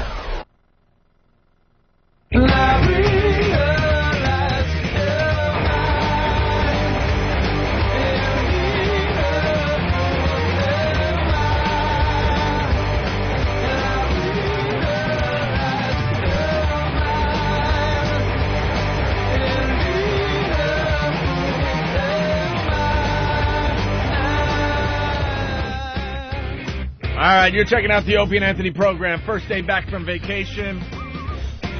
Talking about Hurricane Katrina today. Hurricane Katrina, you know, it started as a tropical depression over the Bahamas, where I was on vacation.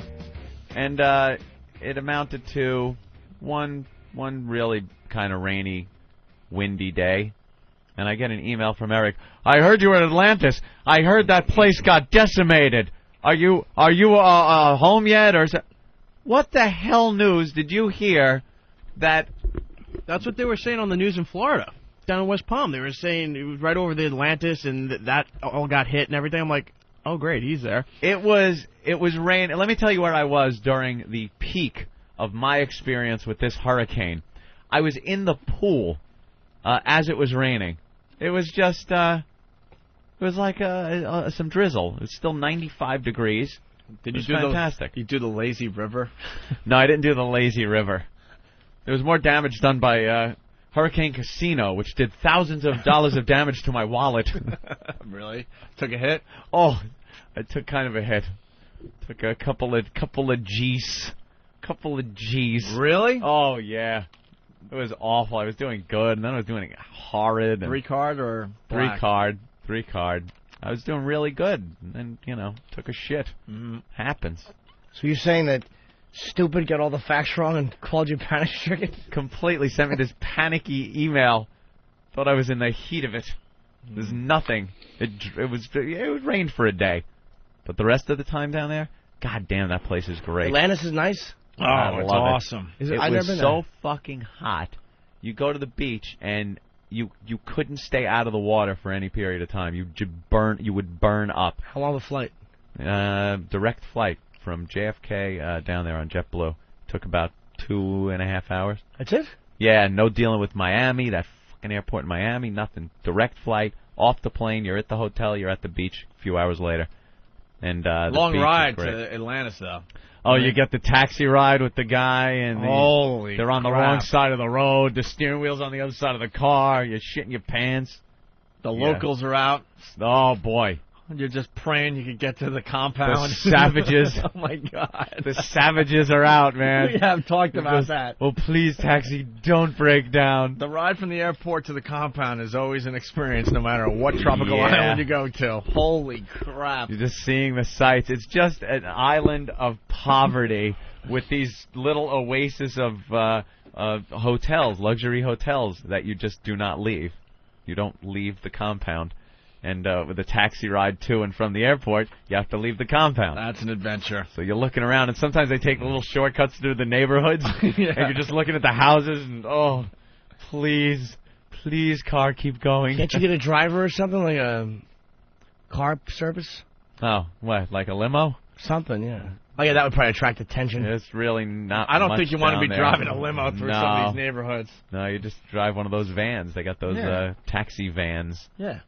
You get there, though. Everything's pretty cool. How far from the airport was the hotel? It was about a half-hour drive. Yeah. It's a ways. It's a little bit of a ways, but once you get there... I don't think Atlantis is for Jimmy, though. A Why? lot of families. I wouldn't mind that with it. Maybe But a a lot of- gal that I met this week.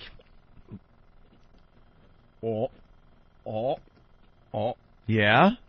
Well, I don't think she knows I like her, but... Serious, Jim? No, I just met her. I'd like to meet her. Bring her by my house.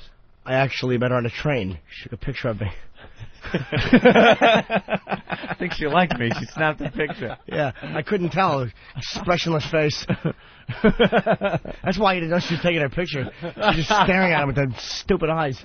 Jimmy, did you really meet a young lady this past week? Well, let's just say, yeah, but no, we didn't do anything. We just said hello. But that's good. Could be the start of something. Do you see this going anywhere? No idea if she even likes me. I got kind of vibes, but then Yeah. I didn't. Mm-hmm. I'm homely. Oh, Jesus. Hey, we should invite Drew Curtis from Fark into the studio. From Fark! From FARK.com, Fark.com. Yes. Let's get them all Love the Fark. set up. What else happened during break? I'm asking that to the listeners. What do you want us to talk about? Please give us a call. I know there were a bunch of assaults on the media over the break. Yep. We have one of the guys that did one of them, Boston Strangler from Whackbag.com. Boston Strangler. Hey, good morning, boys. Good morning, Hey. Jimmy. Hey, man. You know, I'm just getting back into the swing of things here, Boston Strangler. I still haven't seen your assault on the media. Well, it wasn't necessarily an assault on the media. It was more an assault on Baba Booey from Howard. Oh, what happened? Oh, yeah? Basically, a bunch of us from Whackbag, myself, Surly Trucker, Bunny, Sonny Ferrelli, Drackle, Danny 75, Schnauzer, and Yellow Discipline, along with Premarital, we decided to converge on Government Center last Friday because Baba Booey had a signing at Newbury Comics.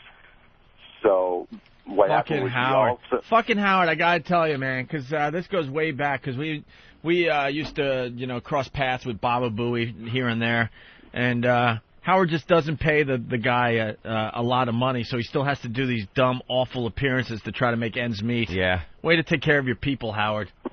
He's at a record store doing a signing. Yeah, basically what he was doing was a promotion gig for WBCN and for Hoo Hoo Show. Right. So we brought in our secret weapon. We went in and got Wheelchair Fred. We got the draft, guys. We got the draft going. It's Dugout Doug, too. Hey, Dugout, what's up? What's up? We got the draft going. We drafted Fred. Oh, okay. Wheelchair Fred is part of the O&A Army now? They'll take anybody. Yep, we picked up Fred. Actually, it was Surly Trucker who did. And our secret weapon with Fred was he had a dildo, and he was going to try to get it signed by Baba Booey. The one he shoved up his ass? Yeah. So he'd have to touch it? Yep. So what happened was, I guess Sonny Ferrelli wheeled Fred up to the door. They weren't going to let Fred in at first. And then Premarital, the guy in the banana suit, started shouting, they're not letting a guy in a wheelchair in, and starting getting the crowd all, riled up and whatnot. So eventually, Sonny Ferrelli smooth-talked his way in, and to make a long story short, too late. Basically, we got Fred to, I stink. No, it's really good. Oh, my God. Wow. Boston Strangler, come on. You got regroup. You got Fred to what? Basically, we got Fred in there, and Baba Booey signed something for Fred, and we're going to send it into the studio this morning, and you guys should have it tomorrow or the next week. Well, did you guys say anything to him or no? Well, what happened was while Fred was in there with Sonny Ferrelli, myself, and a bunch of other pests standing by the window waving and shouting and screaming, handing out WOW stickers and some other flyers saying, the reason Howard sucks and everything else. Are you nervous? Eject. Are you shook up? Are you nervous? Punching out Well, boys. no, Jimmy, let him go. I want to know what happened when you pulled up. Like, was there a crowd? Let him go. Let him go. I appreciate the effort, Boston Strangler. You better get your head and your ass wired together, or I will take a giant shit on you. Basically, the best thing about this was it was a really good showing for activating one of our sleeper cells at short notice. We got about 10 guys and a lady up there to go ahead and try to embarrass Baba Booey with a little bit of O&A advertising, which actually went very well. The problem was get him to sign the big something. thing was getting Wheelchair Fred in there to try to have the... They're in training, disgusting- Anthony, that's all. This is one Yeah. of these little training maneuvers, that's all. They're Hey, getting we ready gotta- for the we gotta big fight, the big All war. right. This is Dugout Doug, by the way. Come on in for the big win. It was a really good showing. And what we did also is Boston Strangler made up some pamphlets, basically exposing some of the lies that Hoo-Hoo's been telling over the past couple of weeks. We had the facts about how many subscription numbers Sirius has, and where they can find your own information to get the proof. So we just wanted to jump in there and embarrass him while we could in person, which was a good time. Got a couple of pictures with him. We had a guy in a banana suit, which is Stop it! Stop it! It's really time for you guys to rev up the Army, by the way. It's time. It is just time to just go balls out from this point on. Sonny Forelli, what's up? Hey, guys, what's happening? What's up, Sonny?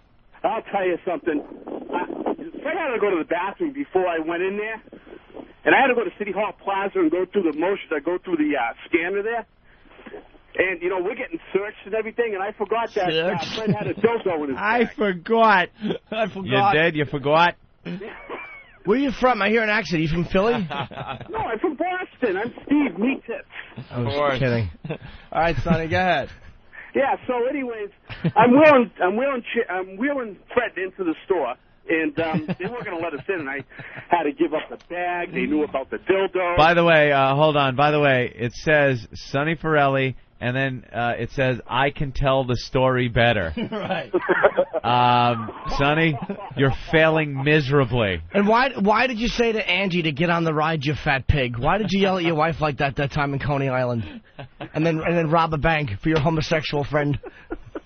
All right, I think you guys cleared it up perfectly. I guess there's something that went on in Boston while we were on vacation. Thank you. You're not dying, Sonny. You're killing everyone around you. I can't wait to see the rest of the whackbag people just bash them now. They're going to lambast them at how horrid their appearance was They do today. like to eat their own. So. Oh, they do. And dude, we go up to the gas station, right? And I tell him, the thing's on the left, but he pulls up to the right, so we got to back the car up, turn around. The guy doesn't know, and then his car's in the way. But here's the good part. I go inside to get some chips. Shut up. They didn't have the ones that he wanted. We don't care. So the Doug says to the banana guy, Hey, Joe in Jersey, what's up? Hello? Hey, Joe, what's up? Joseph. Well, why do you keep shitting on Howard Stern? Because he's a dick, he's a hypocrite, No, he's not a liar. Dick.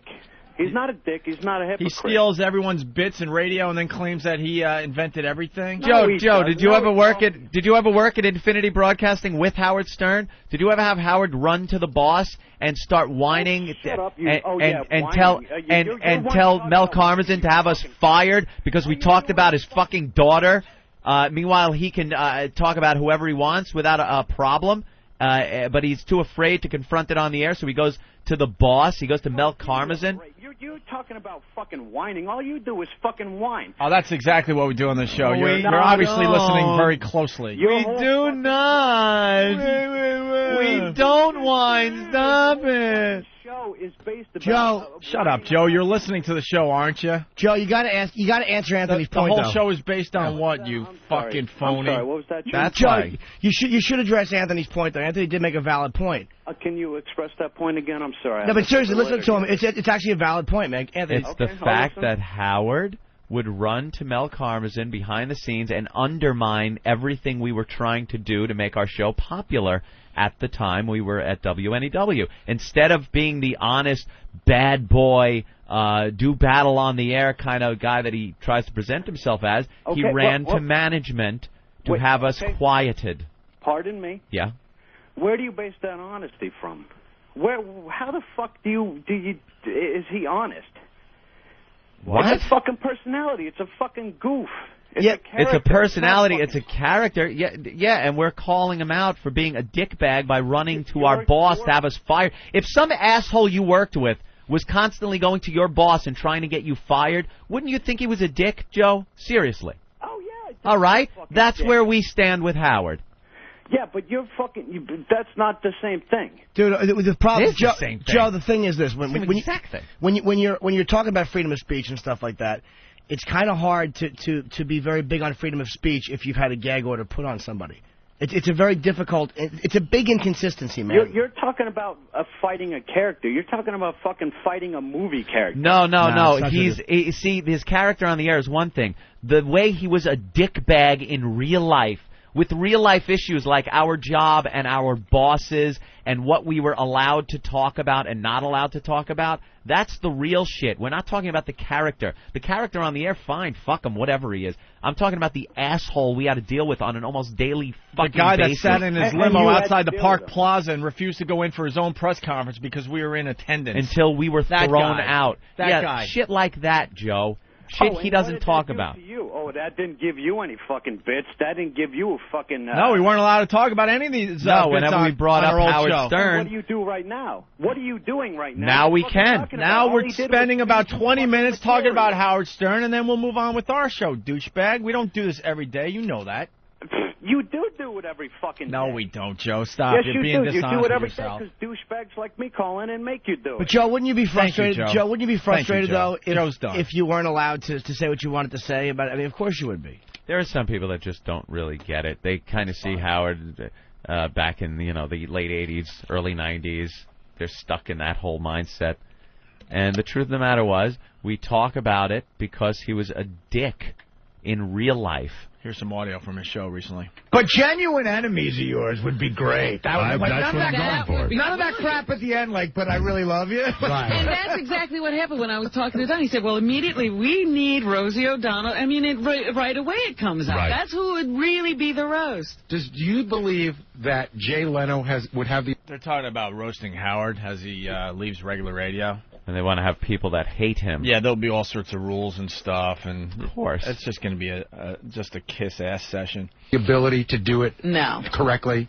Like, would Jay Leno come and really roast Jay you? Leno used to be one of the greatest comedians ever. I don't know if he still got it in Yeah, him, but nobody knows what Jay's got left. he could do it if he wants. He's not a roasting kind of comic, though. He doesn't have that go for the jugular type thing. But if he did, I think he'd be great at it. But Letterman, if he would do it, he'd be fantastic. I'd love to hear Letterman roast. Oh, See, I think Letterman would do it. yeah, I think he'd be great. Yeah. 5 minutes, whatever he wants to do. You know who else I'm thinking? Who really hates me? Pat Cooper. He hates my guts. And he's amazing at roasting. He's first and up. he'll kill me. Yeah. He'll tear you he will apart. kill me. Pat used to be a friend, right? What? Pat was a friend at one time? Yeah. Yeah, it was a real good friend, but he went berserk on me. He was like another Dice. He But did okay, the same crap. Yeah, right. Okay, but now... Those are the guys. You let them at me. Let me ask you a question. Yeah. I know...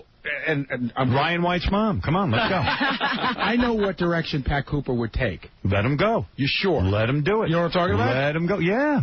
That'd be tough. He thinks I'm a censorship because Opie and Anthony. No, it's worse than that. He starts attacking your family. Right. He thinks you're a bad father. Right. Let him do it. Right. Let him do it. He thinks. Right. But that's a roast. Right. He thinks I'm a bad. But then I get to go up and wail on him as a parent. He wouldn't recognize his son. Yeah.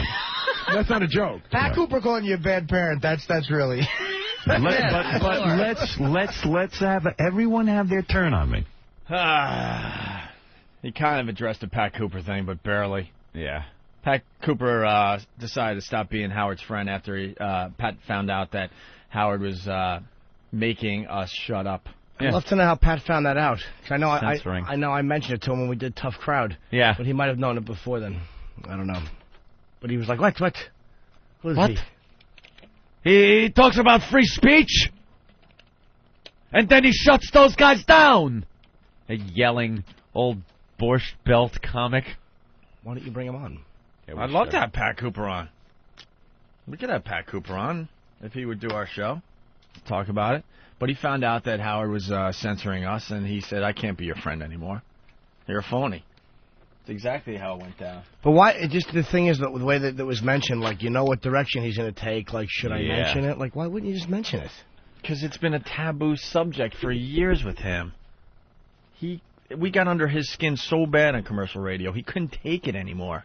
All the things. Yelling and screaming behind the scenes. It would be one thing if he hadn't spent years and years and years calling other jocks pussies for not confronting him on the air.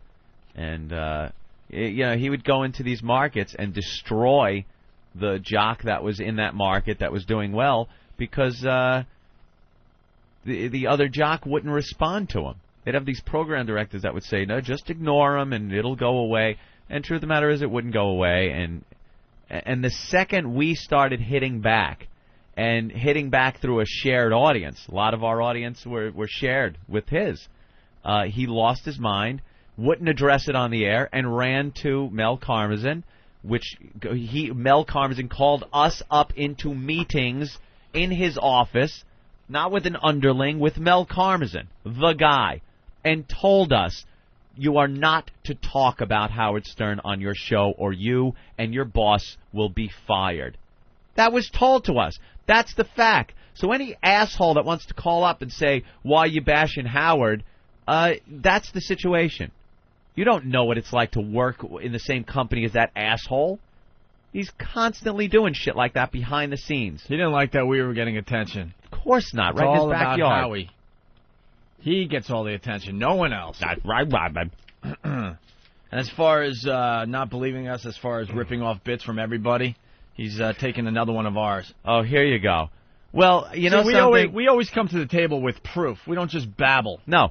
We don't babble. We actually show you guys. And this is a prime example of this guy is going to satellite radio. He's going to Sirius end of the year. He is obviously thinking about what to do, how it works, how do you take a show from traditional broadcast radio to satellite radio. It's something he hasn't done. We have done this. We know how it works now. We've been doing this for a year. We made the transition. We're doing very well. So what do you think he does? Joe. Yeah. Say what you have to say. What? Say what you have to say. No, they fucking shit on me. No, free speech and you hang up on me. We gave you your shot. Go away. Well, you want to No, spend you all didn't day? give me my shot. You didn't listen to what I had to say. We You wanted to- listened to exactly what you said, and now we're addressing what you said. We're not going to have an argument with you for the next half hour. You stink at that. I did address what you said, too, man. I was like, you got to address Anthony's point, dude. Where'd he go? I hung up on him. We're done with him. We can't spend all morning with Joe. He said what he had to say, and now we're addressing it. Go ahead, Anthony. I forgot where I was now. About why? Something good on the internet there? No.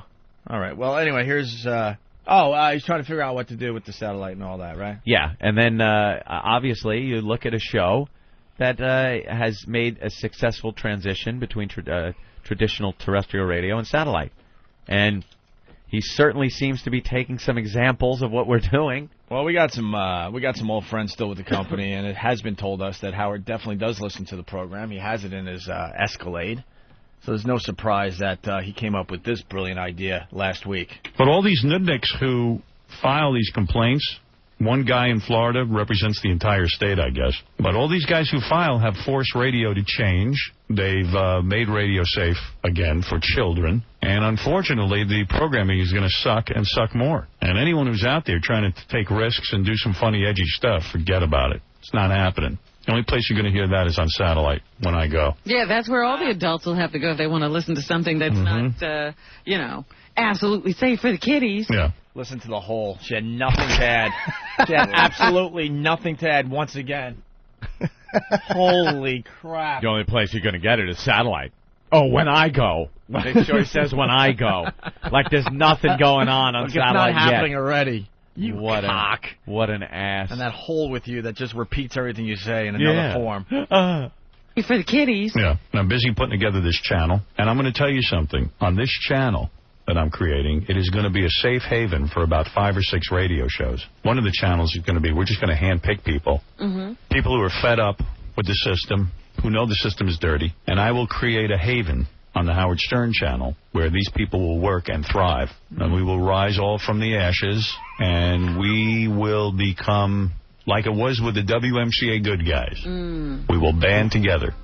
In fact, any jock who joins my station You ever seen the Mafia? When a guy joins the Mafia, you take a vow? Yeah, first you have to kill somebody, right? Right. You stupid hole.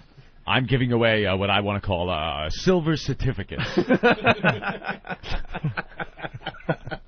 Our golden ticket thing that we're doing is getting a lot of press. It's getting a lot of talk in the radio industry. And in the industry, it's very huge. Some people see it as a serious thing. They're sending in tapes and stuff. Other people see it as something funny that we're doing. But it definitely is. It has a buzz in the industry. All the industry sites are talking about it. And there he goes. There he goes. With his big idea. But you remember the ceremony? Oh, yeah. What do? They burn you? They burn you with a cigarette or something, and then they kiss you. We might even tattoo you. I'm not sure what we're going to do to you. Brand you. We're going to brand you. But we are going to take some people off of this stuff, this terrestrial radio, and give them a new home, a new life, and let them be reborn. And I will promote the hell out of them. Part of the ceremony will be Fred will tongue kiss each of these men or women that we choose. Tell him, Fred. If they're willing to go through that with his coffee breath, you know, then you know they'll go through anything. Omerta. What do they call that? Omerta. Omerta. Omerta. Omerta. Long live the Howard Stern Channel.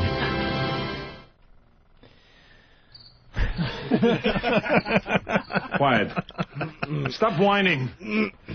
Wow, that's a great idea. I wonder where he got that one from. Yeah, that's a good one. He truly is a genius. Rescuing people from terrestrial radio. People weren't doing anything before he started doing radio. I now believe that. Mm-hmm. What an ass. What a complete ass. You could hear it in his voice going, I know this is Opie and Anthony's idea, but it's too good. I gotta go with it. I'll take this one, Robin. Let me try to make this sound believable. Believable. Fucking meat ditch.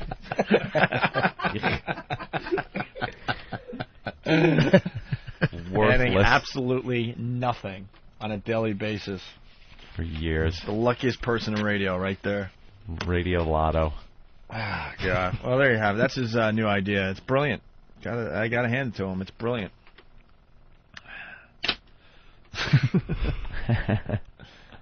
All right, we're gonna take a break, I guess. Radio. Ooh, radio. My grandmother used to say righto. Righto. Righto. Eat your pussy, Grandma. Righto. Righto. Mm-hmm. This is really quick from Fox and Friends. I guess we have a pest that works for the network. Uh-huh. They were doing a Howie story, and listen what they added to the story. I swear to God, we're not adding this. This is actual audio from Fox and Friends. Viacom said, in the future, if we ever get a notice of apparent liability in regards to one of our talent, in regards to one of our hosts, we will immediately suspend that host. Well, you know what? Suspend him. Let him, Stern wants him to suspend him so he can get off and go to satellite radio. They threw in the tell him, Fred. I'm telling you, we got pests everywhere. Man. That's really from Fox and Friends? I swear to you. They've infiltrated everything. The pests are infiltrating everything. Project Do you Mayhem. understand what's going on with this pest concept? It is Project Mayhem. Project they are Mayhem. infiltrating everything. The pests are just getting their little hands into everything. They're everywhere. They're all-knowing. There's now a new website, by the way, called oapests.com. Really? Where they're just organizing and trying to figure out other ways to just be annoying fucking pests. I heard one of them even walk up to the producer, this is weird, and said, could you sign this? How cool is that, though? That's hilarious. And that's, what about the other one? What was that, on CBS? CBS. Yeah. These pests are everywhere. I'm telling you, They fed a Pat they're Battle infiltrating. line into the telepropeller. The teleprompter. Prompter. The telecopter. Yeah. The helicopter. The teleprior. What do we have that one? No? The ABC one? Do we have that still there? Let's hope so, Hawk. Not that I saw. That's the answer I want. From Eric? Not that I saw. The boss wants a yes or a no. Well, the boss wants a yes. That is the answer I want from my right-hand man in the studio. Not that I saw. How about we try to find it, Eric? That's right, Hawk. Find. Considering we're talking about it right now, it would be a fine thing to play. That's right. Basically, Julie, whatever her last Julie, name is. yeah, from, who's sleeping with the one of the big bosses there at Viacom. Hold on. Fox News alert. Yeah. Reports the roof of the Superdome is leaking. The roof of the Superdome is leaking. Part of Superdome roof has blown off. Please Rain let it is come pouring through the roof of the Superdome. Oh my! They just set up those people down This there. is Eric. They had them wait online for 8 to 10 hours to go into a place that's coming apart. Who the hell runs the government down there? The KKK? Won't y'all get into this here building? Y'all gonna be saving him. Are you kidding me? The roof is coming off of the Superdome and leaking. The roof is. I'm leaking. sorry. Could you please just hit that? Thank you. Yes. Just for what I was thinking. Oh, just for a thought. Wow, that must have been a good one. That must have been a good one. Here's the pest thing we do. I guess we played this before vacation, Anthony. Yeah. It's a Pat Battle for the new listeners. It's such an inside joke. It's not even worth explaining at this point. But someone that was writing down stuff for Julie Chen to read. Yeah. Decided to have a little fun. Another one of our pests. Someone deep inside the Viacom walls. Mm-hmm. And if you have a question for Kaser, you can talk to him live tomorrow at 1 p.m. Eastern, 10 a.m. Pacific on House Calls, the Big Brother Talk Show at CBS.com.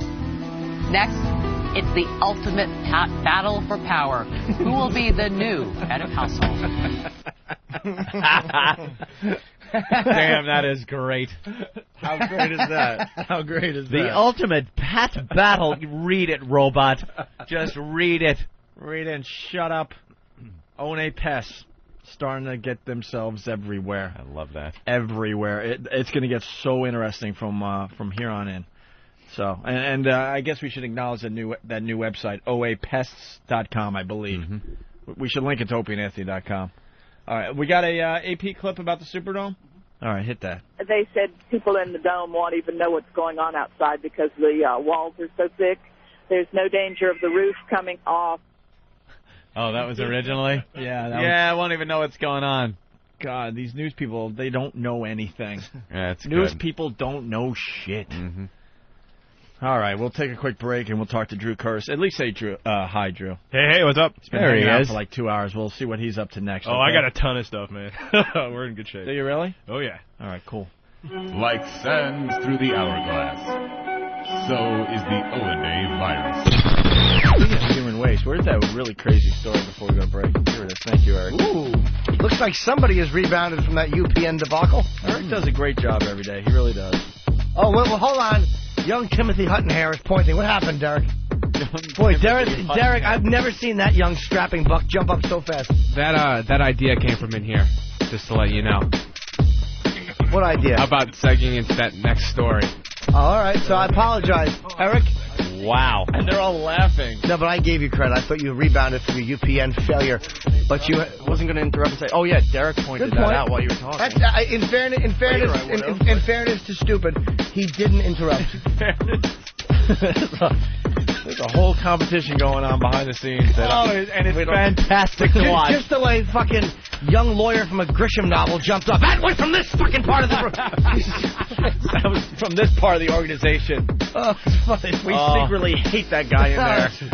There are just different worlds on either side of that glass, man. Oh, boy, they really...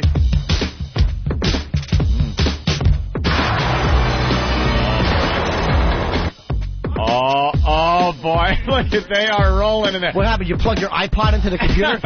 Eric, what just happened? Wow, you're panicking. He is panicking. I wasn't even touching it until I just started playing stuff. No, stop it. I swear, the gas, I hit the brake and the car lunged ahead. How did it happen? I killed 50 people on a pier. Why was I driving on the pier? I wasn't. The car went left. Where? And the gas pedal. I hit the brake and the gas went. Where? Eric, you hit something. Yes, you did. Eric, I didn't hit fess three up. files at the same time. You hit something. What is it thinking for itself? How to play tic-tac-toe so it will learn. Shut up, stupid. You panicked. Hello, Celeste. I'll play what I want, Eric. I'll just play whatever I want, Eric. Don't turn me off, Eric. Wow, Hawk. That was a panic of cataclysmic proportions. What was the song though playing? I mean, that's the type of panic that in the Army kills people. Yeah. That's a friendly fire panic. Or in NASA, it blows a ship up. Here, you just get your ears blown out a little bit and a room full of laughter on the other side of the glass. It looks like a zoo back there, like they're all caged in glass, and the name of that display is Really Happy White Guys. Yep. Oh, are they as happy? Pleased as punch. Opie and Anthony, the virus is spreading.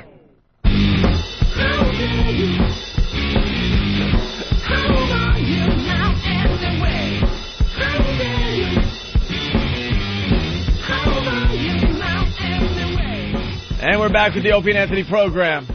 How quickly would we be off the air? If, Governor Barber, you with us?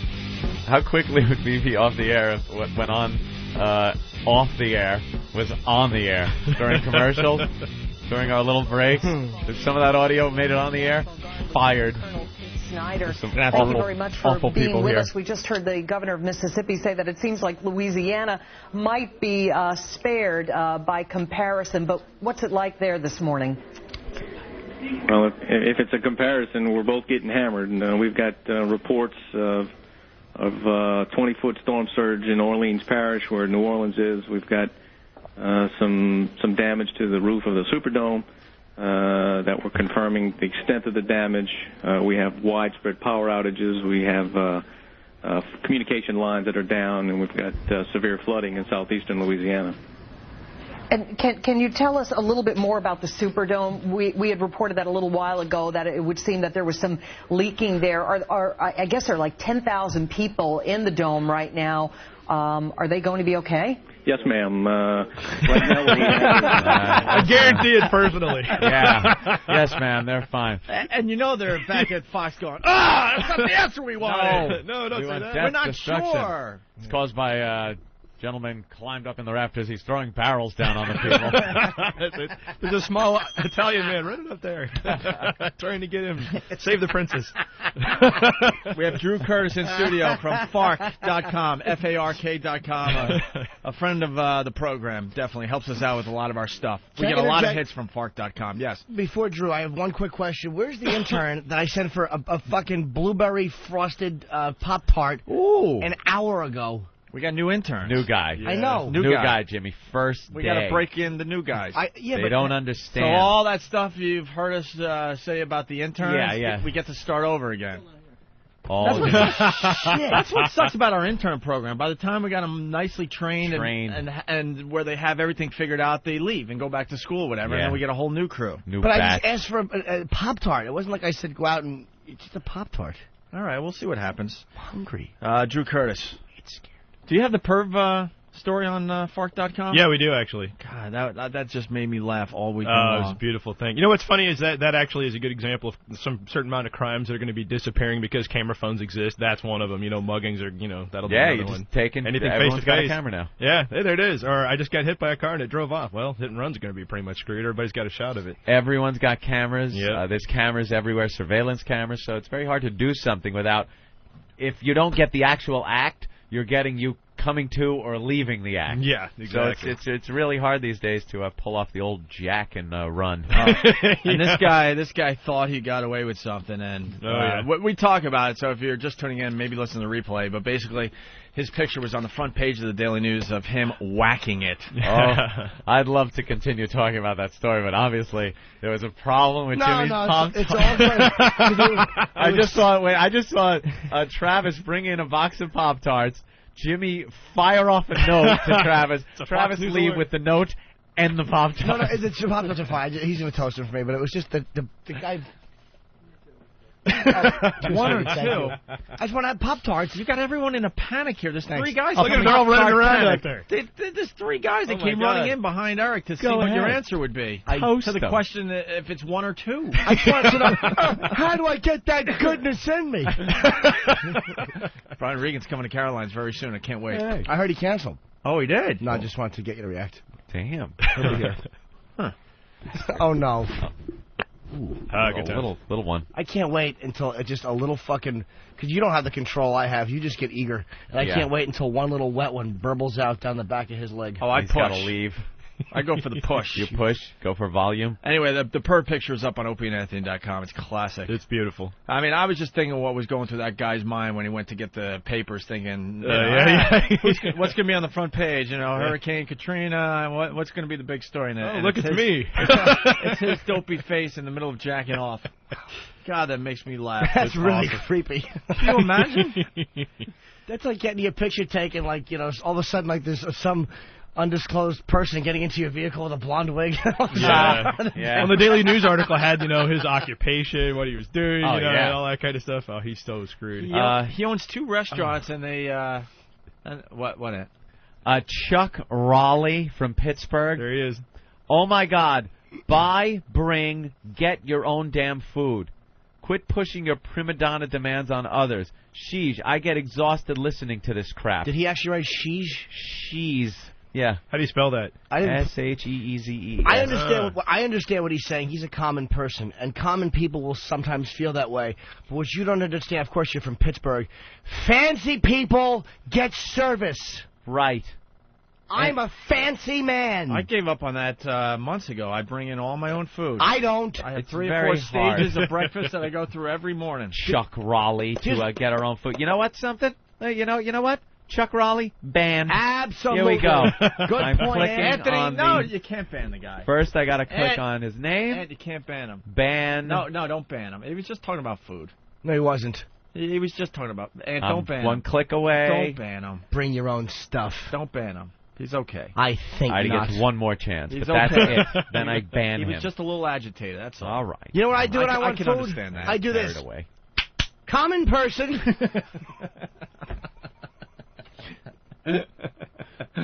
Fancy. Anyway, Drew Curtis, what do you have? Well, for us today? More breaking news on the Superdome. They've retracted their original statement and now said the lining has come off of the roof, not the roof off of the Superdome. Oh, the is that lining it? came off the roof, so now it's leaking on those poor bastards. So they go to a partial roof collapse. Yeah, to- it's all over there all day. Ah, Oh no, wait, it's just Gotta wet. leak. Just a little leak. Yeah, that's how it goes. What's funny is we were talking earlier. Heard you guys talking about what's been going on in the news. You know, with all the the crazy "oh my God, we're gonna die" stories or whatnot. Sensationalism. So I ran out and compiled Well, a whole collection of them. Oh in order yeah, to get- I want to make a point. Obviously, this is a very serious No, absolutely. weather story, but they But- made it even more ridiculous with the fear and the scare tactics. that they're they making use. a mockery. That's all I'm picture- trying to say. Obviously, it's a major hurricane hitting the New Orleans area, and it's Yeah. very But the serious. picture but they painted last night into early this morning was ridiculous. Total devastation. And in fact, Total. speaking of ridiculous, it goes even further. All of the articles on the destruction involved in New Orleans are actually citing one guy. Yeah. One LSU professor, which probably means only one of these news outfits I actually interviewed the guy. Everybody else just went over and copy and pasted everything he said. Right. Well, but which news outfit actually talked to him today, though? Well, that's a good question. Yeah, they got News orifice. they got this one guy, and his vision of this was just apocalyptic. Yeah, There's going to basically. be nothing of New Orleans left. And here's the quotes. This Who was may it, be our Dr. Asian- Ben Sparks? Yeah, who knows? Some guy at LSU, which right there, that's a premier university if there ever was one. Don't all just the say it's going to sharp look guys like are my there. head after a shower. This may be our Asian tsunami. That's right. 250,000 people are going to die across 3 continents as a result of this hurricane, according to this guy. He also talks about how all of the chemical refining plants around New Orleans are going to simultaneously explode, leak into the bay, and then catch on fire. Yeah, and make a toxic soup. Toxic soup, which of sewage and chemicals burning as it rolls out into the Gulf, destroying everything in its path. It wasn't good enough for this guy and the news to go off and say that there's going to be a 30-foot flood of New Orleans. but it had to be on fire. Yes, it had to be on fire. The water can't just be water. It's not bad enough. You need flaming water to come over those levees. And almost if it was a segue in the same interview, then he goes on to talk about the danger posed to people fleeing higher grounds from fire ants. Right, I heard about Because the fire ants have got to get out of the way of the water, too. And so as you are climbing the only tree left in above dry land, fire ants will be right behind you to eat your corpse. To pieces. There's going to be skeletons of people in trees all across New Orleans. With big fat ants burping. Don't you think the water would run over the ants and kill them? What do you think, they have the news channel they're watching in their They anthill? know how to climb trees. Here's what ants do. How you doing? It's wet! And they die. Here's what the fire ants do. They ball up and float This is on actually the water. true. This is true. They actually do. They do. The fire ants No, I know. know to get into a big their colony, and they ball up and float till they find something dry, and then get up on that. Yeah, like say, somebody climbs to a tree. Yeah. Drew, how did you know that? I believe the Discovery Channel. Forget Aristotle and fuck Socrates. Here comes Professor Anthony. Must watch out for the fire ants. Balls of fire ants in the flaming river. Ants. I knew that they kind of balled up into a fire, but when I said it, they kind of came out like they just drowned. But no, that's kind of where I was going with it. That makes perfect sense. Once again, I looked away. Jimmy looked down at his Pop-Tarts and studied his Pop-Tarts to make sure they were Fire ants tend to ball up. This is hot. That's right. And of course, then there's the floating coffins. Let's not forget that. Yeah, this was a big thing. The floating coffins. We all know that in New Orleans, they don't bury their dead. They're buried above the ground because the ground is so saturated with water that they bury them in mausoleums and things above the ground. So if the floods came in and you had 30 feet of water, all these old coffins would start just floating float around. right up. Yeah, except for one thing. They've all got big concrete tombs on top of them. You ever seen a cemetery out there? Yeah, it's like made out of concrete. There's a half a ton of concrete weighing these things down. They're not going to float off. Yeah, I don't think they're floating away. No, but that guy had a coffin, which, of course, the fire ants could climb up onto. So now you have a corpse full of fire ants chasing you down the flaming river. This was the picture they're painting. Right, exactly. And it gets better, though. The NOAA, actually, I'm going to read this verbatim, okay? So it's not verbatim, just verbatim. That's right. Have you been criticized on your pronunciation of repeatedly. verbatim? I can't stop saying it, so there you go. But, okay, here's this. This is actually word for word what came across on the wire earlier this morning. It says, okay, the National Weather Service, not the media, most of the area will be uninhabitable for weeks, perhaps longer. Like after Jimmy farts in the studio. Exactly. At least one half of the well-constructed homes will have roof and wall failure. All gabled roofs will fail, leaving the home severely damaged. All of them. Every last one of them. All gabled roofs. All of them.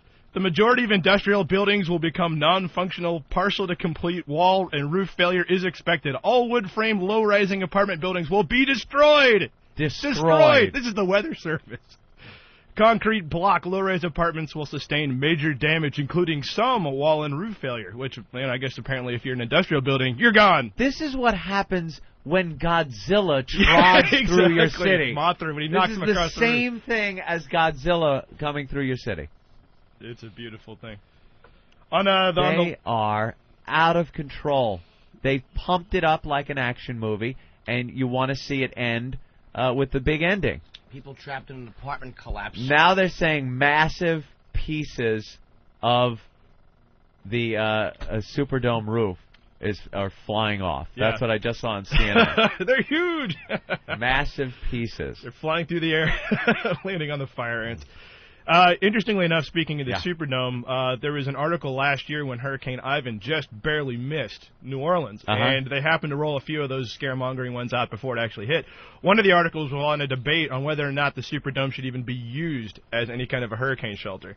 And in particular, one of the things that they cited as danger to the Superdome being used during a hurricane is that there are now high-rise apartment buildings surrounding it, which will create, and I quote, a wind tunnel effect. Oh, the wind tunnel effect. I guess turning the entire block into one giant tornado of people on fire ants or something. People, fire ants, big balls of fire ants flying into your face. Hotel collapse in Harvey, Louisiana. People trapped. Good times. Okay. As far One as you hotel know. down. Well, these are... but all the rest are going. These are all the idiots that decide to stay. Did you see those big casino barges they have? Yeah. Oh, yeah. Right there. I mean, what do you do? That's just gone. It's gotta go. Yeah. Gotta be torn to pieces. They're made of wood, just sitting there in the water. Great. 9,000 residents taken up in the Superdome, and they have reported massive pieces. They use the word massive. Pieces of the roof have torn away. Like massive head wound trauma when you get hit by one. Oh, look out. Parts of the roof blowing off and leaking. My God, it's pandemonium. It's what everywhere. about the levees? And strangely enough, on international news, oil has gone up over $70 a barrel. Guess why? Oh, well, the hurricane. The hurricane, of course. They had to shut down the rigs out in Yep. the Gulf. I did hear about this one. Now, Exactly, I yeah. understand they're shutting the rigs down, but They had to stop realistically, production to make sure the workers were safe. how long they stop in production where it's got to go up now over $70? Yeah, that's right. a It went barrel? up like about 10%. You know, is there really that much production going on just in New Orleans to warrant that kind of a price drive? Doesn't it take time for something to happen to it to make it to the pumps? Yeah. These savages that run these gas stations jack the price up the second Immediately. something happens. And it's immediate. The second something happens, price goes up at the pumps. And yet when maybe oil production increases and the price per barrel drops, they sit there and Nothing. go, well, it takes a lot of time to trickle down to actually lower prices here.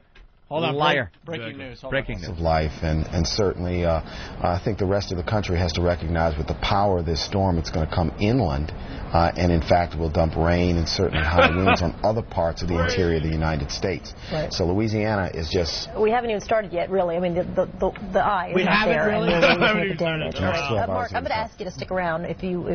can. We're I'll going stay to for a keep your minute. eye in this Okay. chair. Racially I want to get right to Chad. We've got unidentifiable some breaking horse. news Shut about this storm. Hey, Fresh Chad. hair. Good morning Breaking again. news. Good morning. I actually Here's the wanted to latest. keep the mayor there as well. Tornado warning for Jefferson Parish, including Kenner and Metairie, also Orleans Parish, including the city of New Orleans. Now, the National Weather Service at 8:32 indicating many reports are coming in stating total structural failure in the New Orleans metro area. Seeks substantial cover now. Winds are gusting to over 120 Actually, he's reading that miles report I per just read hour. earlier. Here is the storm. What we have now is New Orleans on the easy side. Can you believe that? 120 on this side, 140 on this side. Total structural failure, and I'm wondering how long these levees are going to hold on Lake Pontchartrain.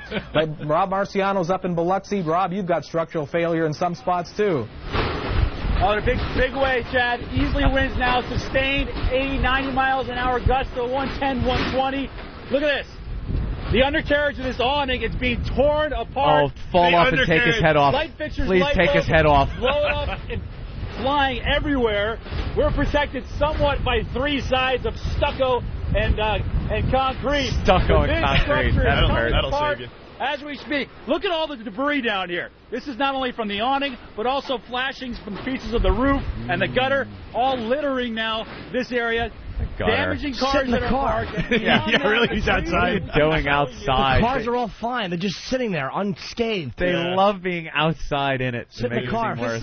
This is a major event, and the only thing this guy could find is a gutter. Oh, he's got in the some road. siding ripping off. Yeah, now. aluminum siding comes off if you sneeze on it. This is shit. Fox stinks. My God, it's windy. A piece of something blew off. Who fucking cares? Stop panicking, everybody. Find the real damage if you're going to be out there. Where's the footage of a massive piece of the Superdome? This cocksucker is under an awning which blew off. Right. All right. What else you got there? I understand, by the way, breaking news, a guy's hat blew off somewhere in Baton Rouge. There's a derby rolling down the street. Get your children out of the way. It may roll over and slice their little feet off. They give them head cover. This just in, they're warning people because the water levels are rising that Yeah. you're in danger of attacks by gators. Yes. I swear to God, Gators. this is a real story now. We're Well, not making this one up. Last night, and I'm not making this up, last night I'm watching the news, Fox News. I believe Geraldo was talking to some guy out in the field, and he was behind some kind of swampy thing that was being flooded, and behind him was an alligator. It was sitting there, and he didn't notice. No one noticed. I had to stop and rewind like 8 times and go, oh my God, there's a friggin' alligator behind this guy, and he doesn't even notice. Geraldo didn't notice. No one noticed. And that's another thing they're panicking people out. The little swamp creatures now, they're very afraid that when the levees give way and all that water washes in from the swamps, that all these swamp creatures and critters are going to be loose, like water snakes and all these poisonous things, and alligators. Nutria are going to be, rolling around with the ants and the fire ants the corpses. and just eating on the corpses. This is like every bad. You wouldn't. It's a bad movie. It is. It really is. And crocodiles. Is there another? I heard there's another Fox breaking news story somewhere. Is there a breaking news alert? Oh. A reporter in Biloxi just came out and said that people are having trouble lighting their cigarettes outdoors. This could hurt the tobacco industry. That's right. I think this could be long-lasting. The price of a pack is going to rise $2 by tomorrow. Of course. And I don't know if you know, there are reports though of absolute panic in the kite industry. Lawsuits resulting in people flying away. All right, Drew, what else? Well, the converse of all this outrageous stuff we're talking about is this article that was run by ABC News yesterday, which is 1,000 words. I kid you not. I printed it up, 3 pages. The French Quarter is dead as the hurricane approaches.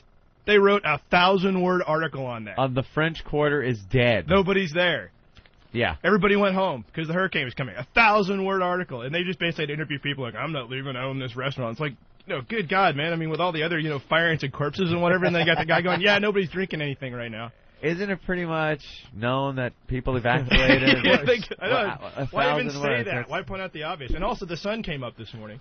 But here's the kicker. You knew this was going to happen. The Coast Guard earlier this morning rescued 13 surfers off Texas. Guess why they were there? Surfing? Wanted a big wave? Exactly. Big wave. Here comes the hurricane. We're going to go out and do it. And then they got washed out to sea. And yeah, Fox News was yelling at people that were on the beach yesterday. Saw that they had surfboards. They weren't in the water, but they were like, I can't believe there are people out there endangering their lives. Like us. There's the piece of the suit. There Is that it? All right. Oh, my God, that's got to be like 3 foot by 3 foot. That could start that's something a big good, hole. though. Come on. That could start something good. A lot of rain. You got to be fair. That's a big hole in the roof of the Superdome. Yeah, there's a few of them, actually, I think. Yeah, well, if they end up ripping the rest of it off. Who was the brainiac that thought that was going to work? Yeah, good question. Wasn't it a weird type? The structure is not like real concrete, right? Isn't it some kind of a weird thing that retracts? Well, the Superdome is, 30 years old? It has to be a little wear and tear at this point. Oh, yeah, easily. Wow, that's some big holes in the roof, actually. Yeah. Torn several small holes in the Superdome roof. They're saying massive damage, and then this one is saying several small holes. You have to circle in case you miss it, see? Fabric, and like most domes or many domes, it is a fabric material that covers the metal structure, the skeleton, so to speak, of the dome, and it is that fabric that has torn in several parts. These shots taken by NBC's Brian Williams, who is inside that. We spoke with him about 20 minutes or so ago, and he pointed out the biggest problem right there is for the folks who are beneath that and getting wet with the 8 or so inches of rain that has already fallen on parts of New Orleans already. We heard from Governor Blanco as well that there were some structural problems at some of the shelters in the low-lying areas, but so far no major safety concerns. But she did mention that they felt that too many people stayed behind as far as they were concerned, and they're just begging those people who did stay inside to stay where they are, not to venture out this evening, and for those folks who did leave, not to try and get back at least to their they're homes. doing responsible reporting. Yeah. That's not panic. So far, no major safety concerns. That's the way reporting should be done. Exactly. Not massive damage. A piece of the whole roof is gone except for a sliver. Fire ants coming through the hole. I think we have some cursing on Fox. Listen to this. What are you guys doing? You're not on Fox News Channel. What are you doing? Walking the dogs. Why are you still here? I'm just curious. Good. It's not your fucking business. Oh, that was a good answer, wasn't it? That was why on International Television. Thanks so much for that. Well, we apologize. That's the attitude. You got an attitude that's the attitude. I'm watching 2 dogs drink out of a glass of ice water, and it's none of my business why they're still. Wow. I love it. That guy tore into him. It's none of your fucking business. It's really hard to hear, but yeah, asking him why you're still there, and he says none of your fucking business. He just said, why are you here? Your experience to run out a hurricane? Now, if the guy would have said, aren't you afraid, don't you have safety concerns, the guy probably would have answered him. But being confrontational, the guy bit his head off. Yeah. I wish it was a pit bull. Oh, look up. There's a brilliant man being interviewed. Oh, no. Quick, turn it up. Kind of like got some trees broke off in the backyard and stuff. Good, thank you. I ain't never been through nothing like this. I used to live in Pennsylvania. Teeth have, though. Blew the teeth right out of her head. Like I said, you can see where they're a couple. Good. You know, breaking down tree branches and things, but we're not going nowhere. I bet And they it have should a be kid. noted here, the folks in Houma, Louisiana, are actually on the good side of the hurricane right now. So All right. The good side. Caroline, or is it Carolyn? Caroline. It's Caroline from Louisiana. Yes, sir. From Yep, Louisiana. I'm from Louisiana, but luckily west of the storm. Oh, wait, breaking news. Some lawn chairs have blown over. Get out of the way if you're in a backyard. And by the way, the umbrella industry has issued a warning. Do not open any in the danger area. How you doing there, Caroline? Caroline. Like Caroline's the colony. Like y'all all know that. Why can't we all just pick one of those names and just go with it?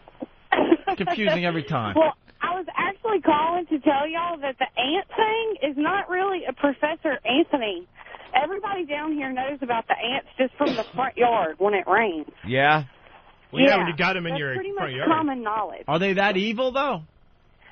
They're pretty ruthless, but the thing is, they don't act. They ball up, yes, but they have to keep moving. They can't just ball up and be still.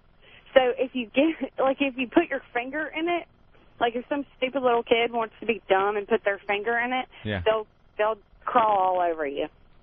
Well, did you hear now? Apparently, we're getting some big reports that in Biloxi, the helium-filled balloon industry is in a panic because sales are going to be down for the next 2 days. Some New Orleans homes flooded to ceilings. To the ceilings. Yeah. That levee, it will not hold, obviously. No, It's going to be... Yeah, there's going to be some pretty bad damage, but luckily they're on the good side, so... Are the pumps pumping? Hey. Are the pumps pumping, Caroline? No offense to anyone that lives down there, but Anthony and I went down to broadcast from 2 Mardi Gras. Is there really going to be a lot of damage? You won't notice the difference. It'll be cleaner, No, actually. please clean the puke out of the streets.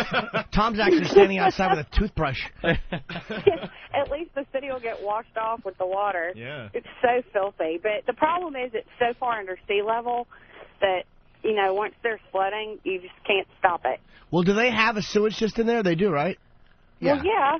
Yeah, but it's like the water table's like, Opie. there. Yeah, it's not good. All right. If I could Thank say y'all something, so much. Y'all are awesome. Bye-bye. Listen to y'all every day. I haven't heard it said yet. New Orleans is like a bowl.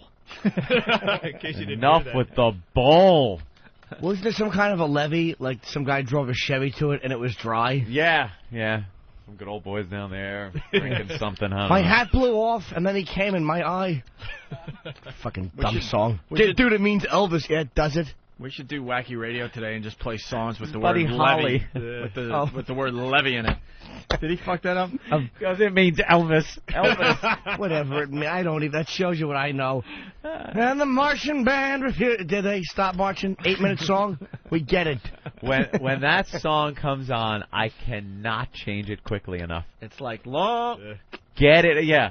A long. They gone. took the last train from. Really? And then, like 10 minutes later, you think you're safe. You go back. Bye, Mrs. Shut Up. I understand Steve is panicking because he heard down in New Orleans that the honey jars had been blown off the shelves. The fire ants have stolen his shirts.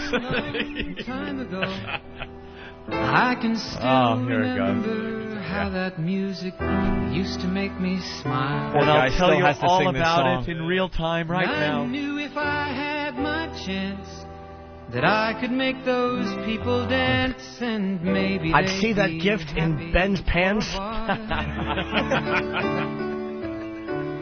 But The song's longer than the Edmund Fitzgerald. Every paper I deliver, bad news on the doorstep.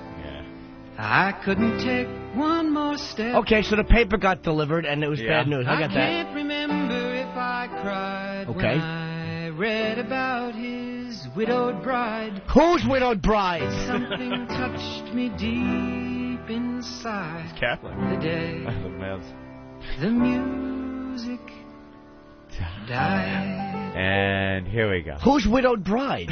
Buddy Holly. Frankenstein. Oh. Bye bye, Miss Yeah. American. Who's she? I drove I don't know. my Chevy to They went to the the levee. But the levee was Why dry. was it dry? And Good old boys. were drinking whiskey and rye. Because they cried so much, there were no more tears left, I think. Oh, why were the good old boys drinking? Why are they drinking saying that if the Because I thought levee's you dry? Exactly. No threat. Why would he take a Chevy to it? This guy's a real cock.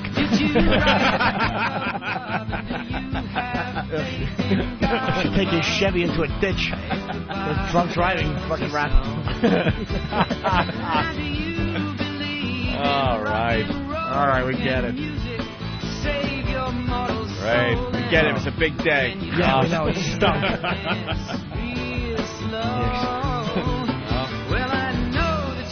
We're taking possession!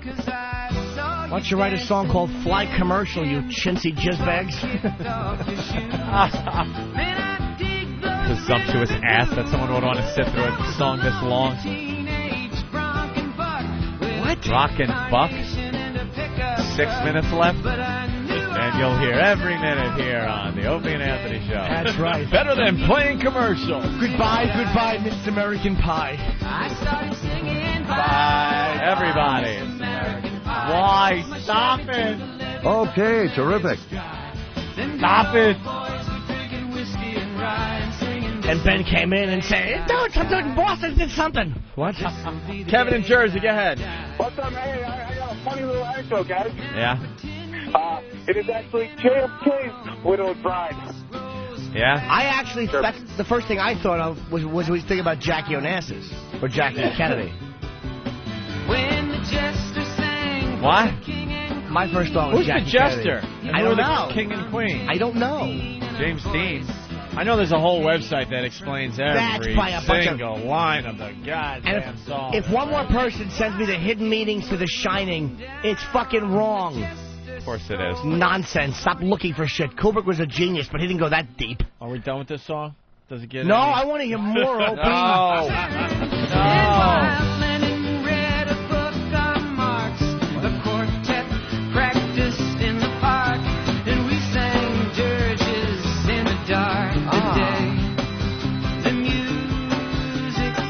What does that mean? I think it's about the Kennedy assassination. Well, I want to hear more of that song. What happened to Let's it? say hi to Kenny in South Carolina. Kenny. Hey, what's going on, guys? Kenny's the comedian around here. What's up, Kenny? I was going to tell you, you're missing the obvious Levy song. Oh, yeah? When the Levee Breaks by Led Zeppelin. Well, I was thinking we could just play Levy songs all day. Or clips dollars. of Bob Levy. He's funny. All right, punching out, guys. That one? When the levee breaks, right? I die. This'll be the day that I Jesus die. Christ. Helter skelter in the summer swelter, the birds flew off with a fallout. Oh, that's the Manson thing, right? Yeah. I see. He's Maybe the music died when JFK was shot because everything changed. And maybe he's going through other things that happened. Because there was a marching band that kind of wouldn't yield. He's got to fill 8 minutes, so. Is he talking about the 60s? I'm thinking he did. Yeah. But why wouldn't the marching band stop? It's all about the music of the time. I don't know. Yeah, that's what it is, and how rock and roll changed after Buddy Holly's plane crashed. Yeah, it got better. Of course it did. I like Buddy Holly, you know, but come on. You The do? big bopper, who gave a shit about him? Bob, Hello, baby. Yeah. A Chantilly lace. Shut up. We're too low, baby. Shouldn't fly in the snow, baby. A Chantilly lace. Fuselage in my face. Shut your big bopping face, stupid. Have a seat cushion in the mouth. Hello, baby. Yeah, this is the Big Bopper speaking. Do I want? Will I want? All right, You're not clear for landing. Could you shut that guy up and listen to the air traffic controller? And a ponytail. We're plummeting down. Mike in Oklahoma. Hello? Hey, Mike. Yes. Why is this funny that people are going to die in New Orleans? We're not. We're making fun of the. First of all, Goddamn! How are we supposed to do a show when the goddamn death dedication, people dying? we're making fun of the news coverage and the panic of the news coverage. And the reality is, we don't know him. Yeah. It doesn't matter if you don't know. Dude, how do you not get, dude? Dying. How do you, Mike? People die every single day. Yes. Yes, people die every single day. And I bet a lot of people you hang out with die more often than that, judging by your voice. Go visit a friend with a poodle recently, have you? Yes, that's hilarious. Oklahoma, huh? How's it going in Oklahoma today? It was fine until you start making fun. We're making fun of what? What did we say specifically? Hold on. What did we say specifically about either people dying or the hurricane that offended you and thought we were making fun of people dying? I don't know, maybe like the whole last 45 minutes of your show? What? No, specifically. What was the thing we said? What was the thing? You're playing when the levee breaks and... No, we played Bye Bye Miss American Pie, and we talked about how much the song stinks. And the news coverage and how they try to panic you, and MSNBC was the only one doing it accurately and actually reporting what was going on. No, they're not panicking anybody. Yes, they are. I think these They've news hyped networks this are like a movie. Yeah, they're doing a disservice to the rest of the country, putting the fear in all of us. Absolutely, and I don't mean, I'm not like... And that's what we're pointing out. Yes. They basically said last night on TV that New Orleans would be no more. It wouldn't exist after today. So I understand that you and your faggot voice, you kind of, you hear this... me? Excuse me? You kind of have like a little bit of a faggot voice. And I understand that you hear this, and you shoot for the pink team, don't you? Excuse me, Mr. Monster Rain. Exactly. Me and my faggot voice, okay. Boy, you listen to this show a lot, don't Wow. you? Good boy. Yeah. He knows he picked the one thing that really turned him on. I've never had dick in my mouth. How about you, Norton? Well, you probably took it right in your keister, didn't you, little fella? Well. Why waste time in the mouth when you can be in there pushing stool? The mouth is a waste of time, you silly goose. Shove it in my ass so I can go ooh, ah. You are laughing at people dying. No, I'm laughing at your faggoty voice. You do have a faggot voice, and I don't mean any disrespect by that, but you have to admit, people have questioned your sexuality by your voice. Yeah. How many times has that happened? Many times. Yeah. So why when I say that do you get defensive? But I'm a and mad? faggot. I'm a faggot, and I'm proud. And you've never had a dick in your mouth? You just lied. No, I've never had dick in my mouth. What kind of faggot doesn't have dick in his mouth? A good faggot. See? No. It's a bad faggot. You're not a good faggot. Good faggot has a dick in his mouth. Matter of fact, a good faggot has one in each hand and one on the chin. A good faggot puts his dick in a mouth. No. No, sir. You never reciprocated once in your life? Selfish What's your, greedy yeah, exactly. man. It's all about you. It is. And I like it like that. All right. Well, this call turned hot quickly. Yeah. You know what? Now it's about faggot. Oh, you like that, don't you, faggot? Do you want to kiss me on the mouth? Yes. I'm going to stick my hard cock in your mouth. You want to feel it? Hello, You want to feel it? Mr. Fuckface. Stop calling me that! All right, Do you want to kiss me? Mike, I want to kiss you on the mouth. Wait, Mike was getting us some juicy stuff there, Ope. He's still there, Mike. Hello? Go ahead. Go ahead. I'm still here. And you still haven't properly defended yourself about laughing about people dying. Yes, we did. We did, and the bottom line There's going to be crocodiles and alligators roaming around the streets, biting people. All right, we get you now. All right, thank you, Mike. Is the song still going on, you think? Oh, the marching band refused to yield. Hey, how come you guys are making fun of people who sang Chantilly Lace? And The marching band was that important? You missed the whole point about that. We were talking about MSNBC doing a good job in their coverage. Did you hear what they were saying? We hear that there are some problems with the Superdome. Everybody's okay. Nothing to panic about. No big deal. MSNBC was doing it right. Fox and CNN are like, the whole world's coming down. Fire ants and corpses and everything's going to crap. Fox. And did you notice, by the way, in the Big Bopper song, Chantilly Lace, bring me, Ramon, bring me some Chantilly Lace. Oh, Ramon, you know what I like.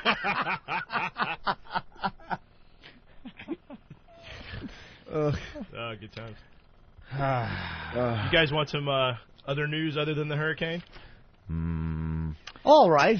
But Give it a February shot. made me shiver. Buddy Holly died on February 3rd, 1959, in a plane crash in Iowa during a snowstorm. The news came to most of the world on the morning of February 3rd, which is why it's known as the day the music died.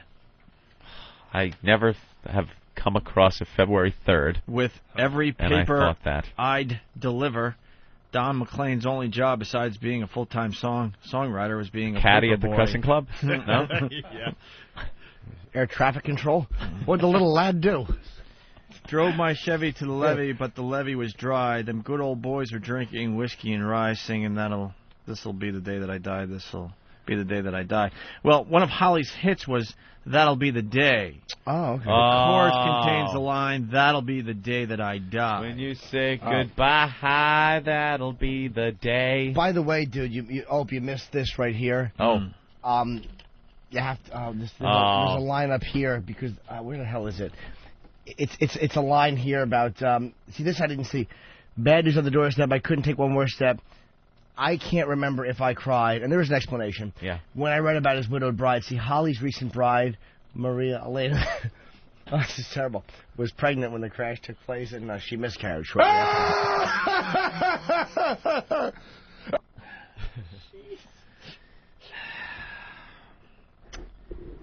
Well, I know you're in love with him because I saw you dancing in the gym. Slow dancing could just be dancing, or it could be vertical making out. It wasn't hard to watch a couple slow dancing and figure out whether they had some sort of relationship if you knew anything about slow dancing. God.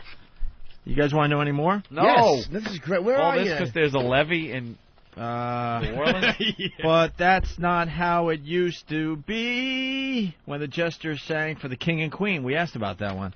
Well, the Jester is Bob. The Jester is Bob Dylan. What? As Why? will become clear later. There are several interpretations of King and Queen. Some think that Elvis Presley is the king, which seems pretty obvious. The Queen is said to be either Connie Francis or Little Richard. If he's singing about Connie Francis, I'll put a bullet in his face. If he's actually put Connie Francis in a rock song. An alternate interpretation is that this refers to the Kennedys, the King and Queen of Camelot, who were present at a Washington, D.C. civil rights rally featuring Martin Luther Camelot. King. Troublemakers. You almost tripped up his name there. I know.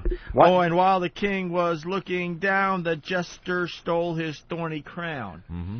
This could be a reference to Elvis's decline and Dylan's ascendance. The thorny crown might be a reference to the price of fame. Dylan has said that he wanted to be as famous as Elvis, one of his early idols. How about this? Somebody says to Don McLean, "Hey, faggot, what's that song about?" Oh, it's a whole thing. Pumps failing. In New Orleans, pumps are failing. Just came up on Fox News.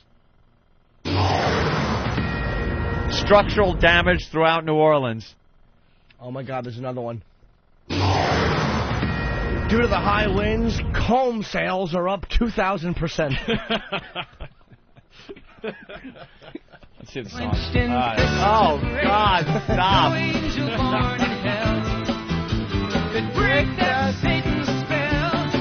All right, wait, I gotta look up that one. What was that one again, Ann? Breaking Satan's spell. Satan's Something spell. about Satan's spell. Satan's spell. Talking about Fallout Ozzy. shelter.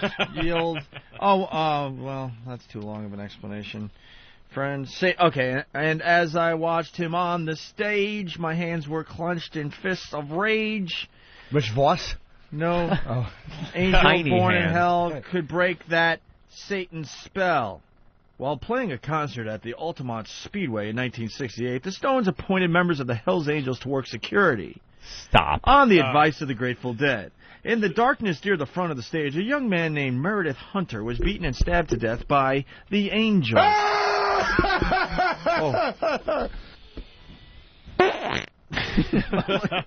Public outcry that the song Sympathy for the Devil had somehow incited the violence caused the Stones to drop the song from their show for the next 6 years. This incident is chronicled in the documentary film Gimme Shelter. Goes on and on. All right. We should take a break. Anything else you got there, Drew? Oh, I got a bunch of little quickies, but however much you want. What do you need? Let's see if the song's still going first of all.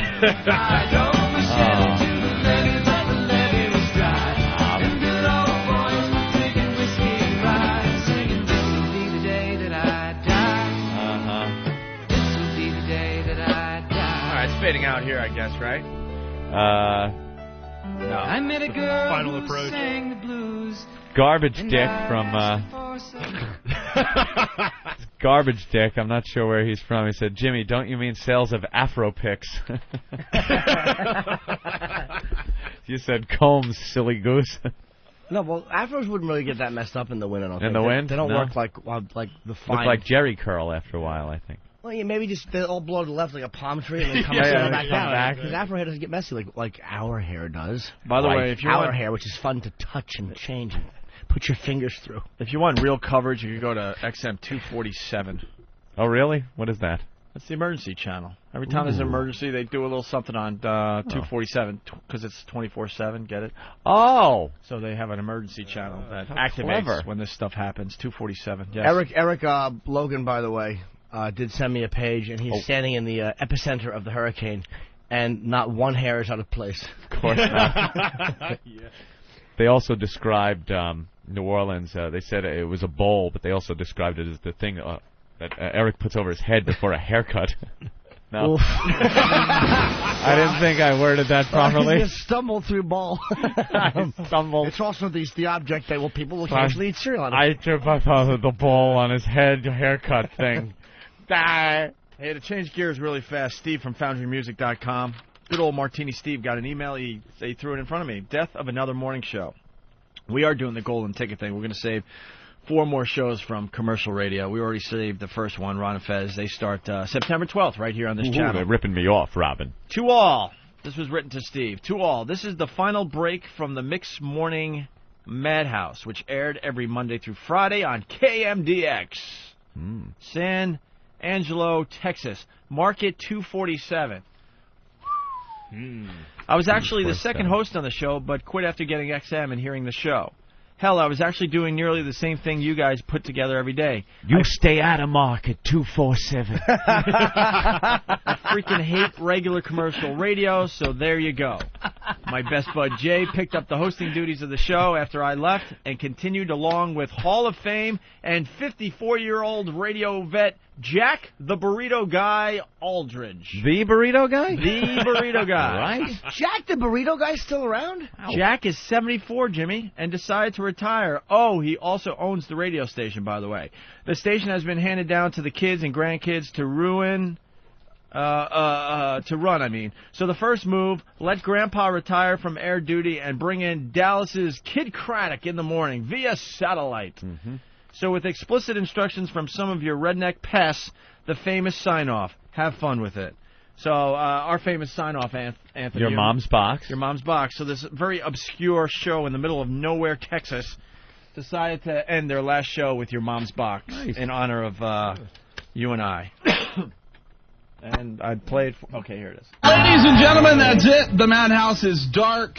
And, Jack, it's been a privilege, buddy. I love you like a dad. It's been a pleasure. I love you like a son, a stepson. Close enough, right? Any final words for everybody? You always keep your words soft and sweet because you never know when you're going to have to eat them. There you go. 9:57. Good morning and goodbye. Playing only the best variety from the 80s, 90s, and today. Mix 106. Wait, you didn't think I'd let Jack have the worst word, did you? Yeah, your mom's box. How about that? 9:58. Appropriate song. In the end, Lincoln Park. Goodbye from the Madhouse. You blew it. And he still intros the next song? He intro the next... No, it's... You just got fired on commercial radio. You say your mom's box, and then you be a good guy and intro the next song? But coming up, Lincoln Park. How about you're supposed to just end on your mom's box? How about this? Hey, thanks a lot for a long run. Cunt. Of course. Go out in a blaze of glory. Your mom's box, and then he intros And then he the goes last off song. and intros the song. Well, he meant well. I guess. He's a good boy. All right, well, that's kind of cool. All right. We'll take a break. We'll continue with Drew Curtis. What? What happened? What? What is that, the Superdome, or is that a hotel? Superdome was built to withstand 200 mile per hour winds. my by the way. ass. Is that a hotel? No, I don't know what that is. There's actually footage here. There's a new breaking story. They said that certain windows left open will cause curtains to be blown askew. With live footage. Oh, I like that. Is that a hotel? Hold up a Oh, big look at this guy. hotel Please, God, let something fly into him. A big branch, just a big branch impaling him would be the best thing to see on this Fox guy's News. leaning into the wind. That classic shot. That's great. I know that in these events, being near the beach is maybe not so frightening because, as you say, you're just going to get rain and wind and maybe some sand coming in off the ocean. But you've got some buildings, I guess, to the east of you, huh? That's where some of this debris is coming from? The only building we've got right here is the hotel, and a good chunk of debris has already flown off that hotel. Otherwise, it's a wide open parking lot. Please blow away. And a lot of trees Come on, and fall. branches. There's got to be a Volkswagen around there somewhere. He would roll like a ball of fire ants down the into the woods. Coming. It would be silly-looking goggles too. You're kind of blind. They are silly. Yeah, well, it's definitely Fall. necessary on this morning. Hey, Steve, what time did most people get out of Gulfport? When did most people get out? I don't know. An hour ago? Emergency officials reporting a levee break in New Orleans. A levee break. When the levee breaks, we all know what happens. That's right. I so want that reporter dead. I so want... If you want to have balls, stand outside like an aluminum siding place. Yeah. Or something that's going to be blown apart quickly. Stop huddling. Massive flooding expected in the next few hours. This guy's hiding behind a brick wall here. Send these brave weather reporters to Iraq to do weather reports. Yeah. In the middle of downtown. Those animals trying to blow you up at every turn. All right, well. 2 shelters closed due to flooding concerns. It's not flooding, but I'm kind of concerned. Leave. A little worried about it. It's obviously a big deal, but... Is the song still going on? Probably. I don't know. Let's take a listen. Let me see. I have to do this. No, I have to do this. Sweetie. Mississippi levee breaks. The church bells. Oh, my God. Oh, it's still going? What's up with the church bells? And I gotta the look that up. The church bells broke, Opie. The Happens. Father, Son, and the Holy Ghost. Oh, okay. Hold on. We know this stuff. But not a word was spoken. The church bells was all were broken. Wow. The plain-headed Like church. It could be that the broken bells are the dead musicians. Neither can produce any more music. It could be. And the 3 men I admire the most, the Father, Son, and the Holy Ghost. Mm-hmm. Holly, the Big Bopper, and Valens. Or it could be Hank Williams, Presley, and Holly. Or it could be JFK, Martin Luther King, and Bobby Kennedy. Or the Catholic aspects of the deity. McLean had attended several Catholic schools. Oh, you know who else it could be? I think that's what it is. I'm going with that. Yeah, drive a Chevy to that. That's the last train from the coast. I guess they learned about flying from watching the old Big Bopper. You want to fly? Nah, catch a train from the coast. Who was the guy that missed the plane? Was it Waylon Jennings? Was it Waylon? Waylon Jennings? I think it was. Yeah, I think it was. One of no, them. I think it was Johnny Cash. No? No, it was Johnny Oh, God damn it, Jimmy. Wait, don't be shy. Holy fuck, Why are man. you so shy? God, shy. Holy shit, that's a Category 5 fart. Started out as a 1, but it improved. Oh, Jesus. That's a meaty one, all right. The very worst of the Opie and Anthony FU line. Hi, this is a fuck you to Whackbag. When you guys call in, you guys aren't funny. Stop. You're bringing the show down. You all suck. Have a good day. Yeah, this is to the 2 guys that mugged my brother last night. Fuck you. I hope you fucking rot in jail, you dickies. Yeah, I want to send a big fuck you to pervertedjustice.com. Here I am with this erection feeling silly. Douchebag, fuck you fucking moron. Shut the fuck up. You don't know what the fuck you're talking about. Fuck you. Fuck you fucking douchebag. Shut the fuck up. Eat a dick up. See you head up. Hey, man, I just learned something from Howard Stern. That Baba Booey is another word for fuck you, Howard Stern. That's what the translation of Baba Booey means in the deep south here in Louisiana. It means Bayou Talk means fuck you, Howard Stern. Yeah, I just want to send out an FU to the people at pervertedjustice.com for ruining all the message boards for Little Jimmy. Yeah, Dirk in Hoboken. Just want to say fuck you, Opie. Learn how to say classic. It's not classic. Yeah, I'd like to leave a big F-U to the two African-American gentlemen who tried to break into my truck. I forgot my keys in a Office Max in Philly, and they told the cashier, I'll take the key out to the gentleman. And they were sitting there waiting. They saw me trying to get into my truck. They realized I couldn't find my keys. They were waiting for me to go back inside to look for my keys so they could rob me. Fuck you! Call the Opie and Anthony FU line at 1-866-FU line 1. 1-866-FU line 1. Well, fuck you very much.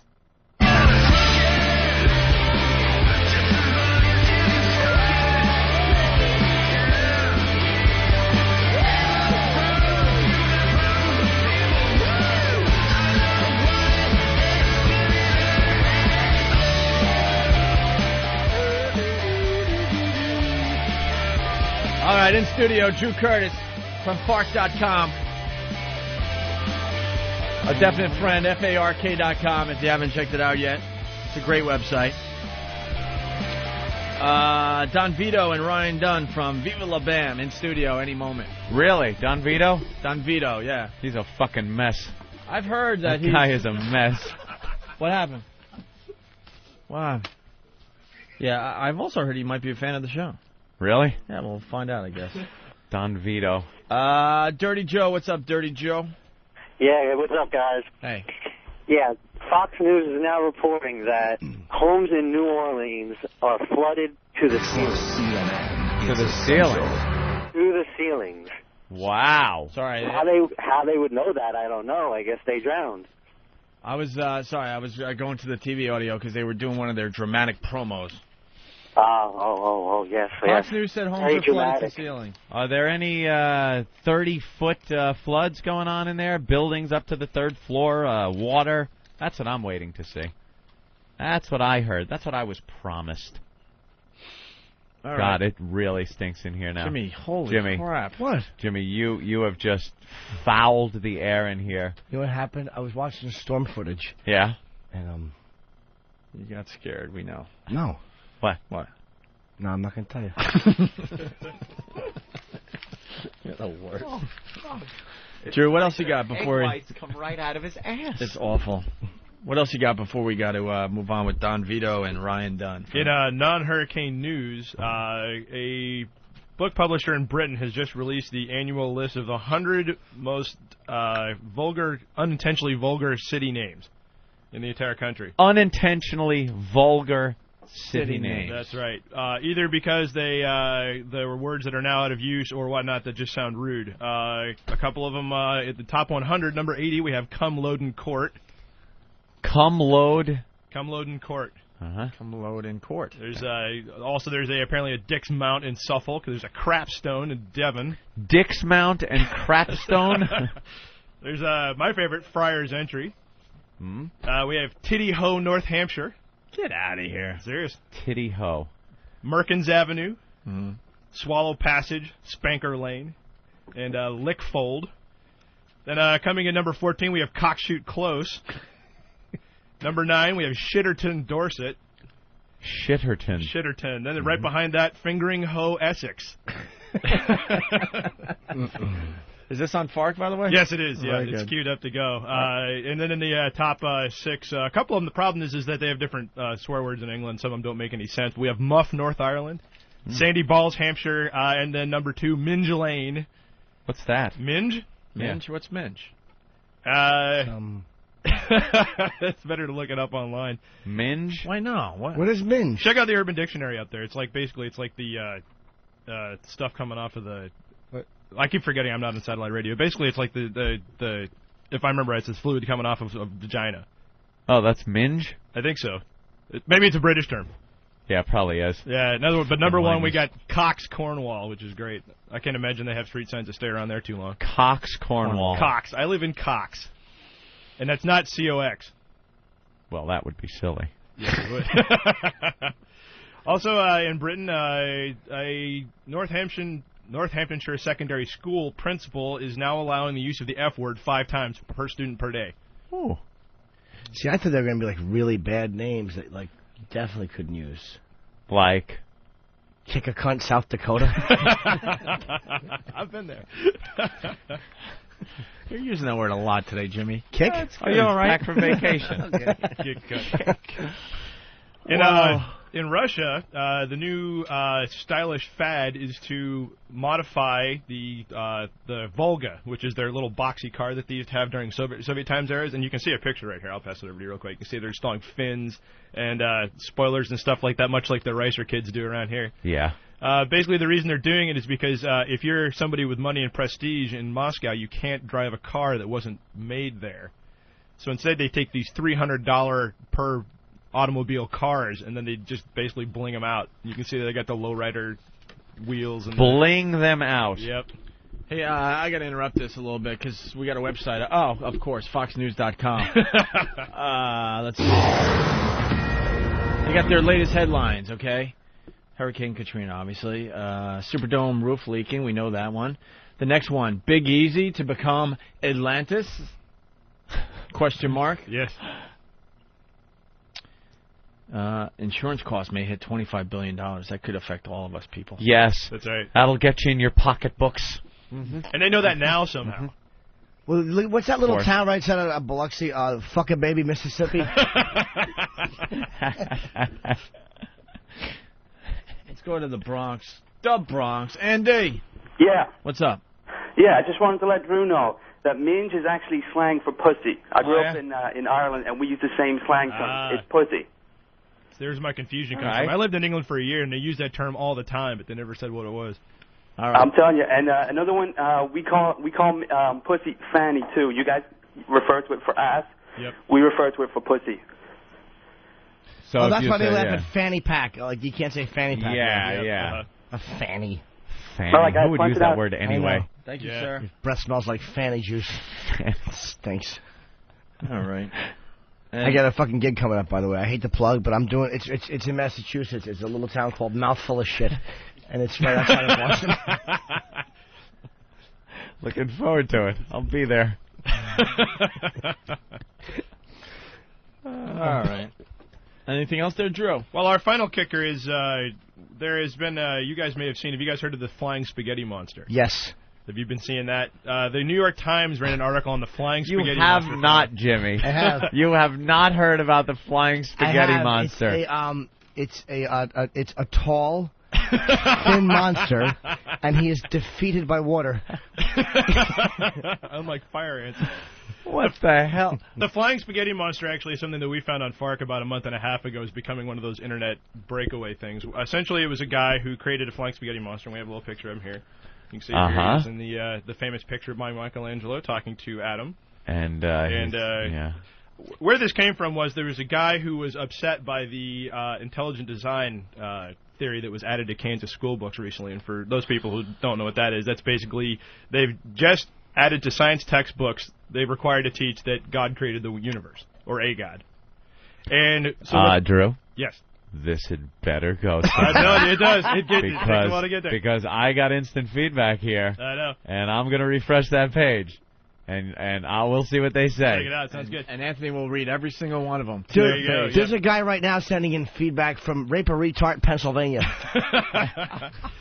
But anyway, the giant spaghetti monster is a made-up god, obviously. But the guy that came up with it has decided to file a petition with the Kansas School Board of Education to get Flying Spaghetti Monster-ism taught alongside creationism in the science textbooks. As a legitimate religion. Because, as he says, there is no more proof that God created the universe than there is that there's a giant flying spaghetti monster watching over all of us. All right. So he's saying that he thinks that if they're going to teach religion, they should teach that same. Okay. Exactly. Because there's just as much proof for it.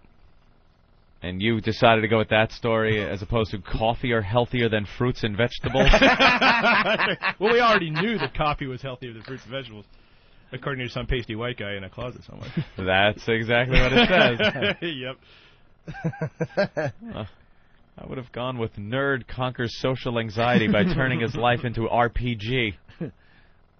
Very good. Well, Drew, it's always good to have you. I love FARC. Go Thanks there every me. day and check it out.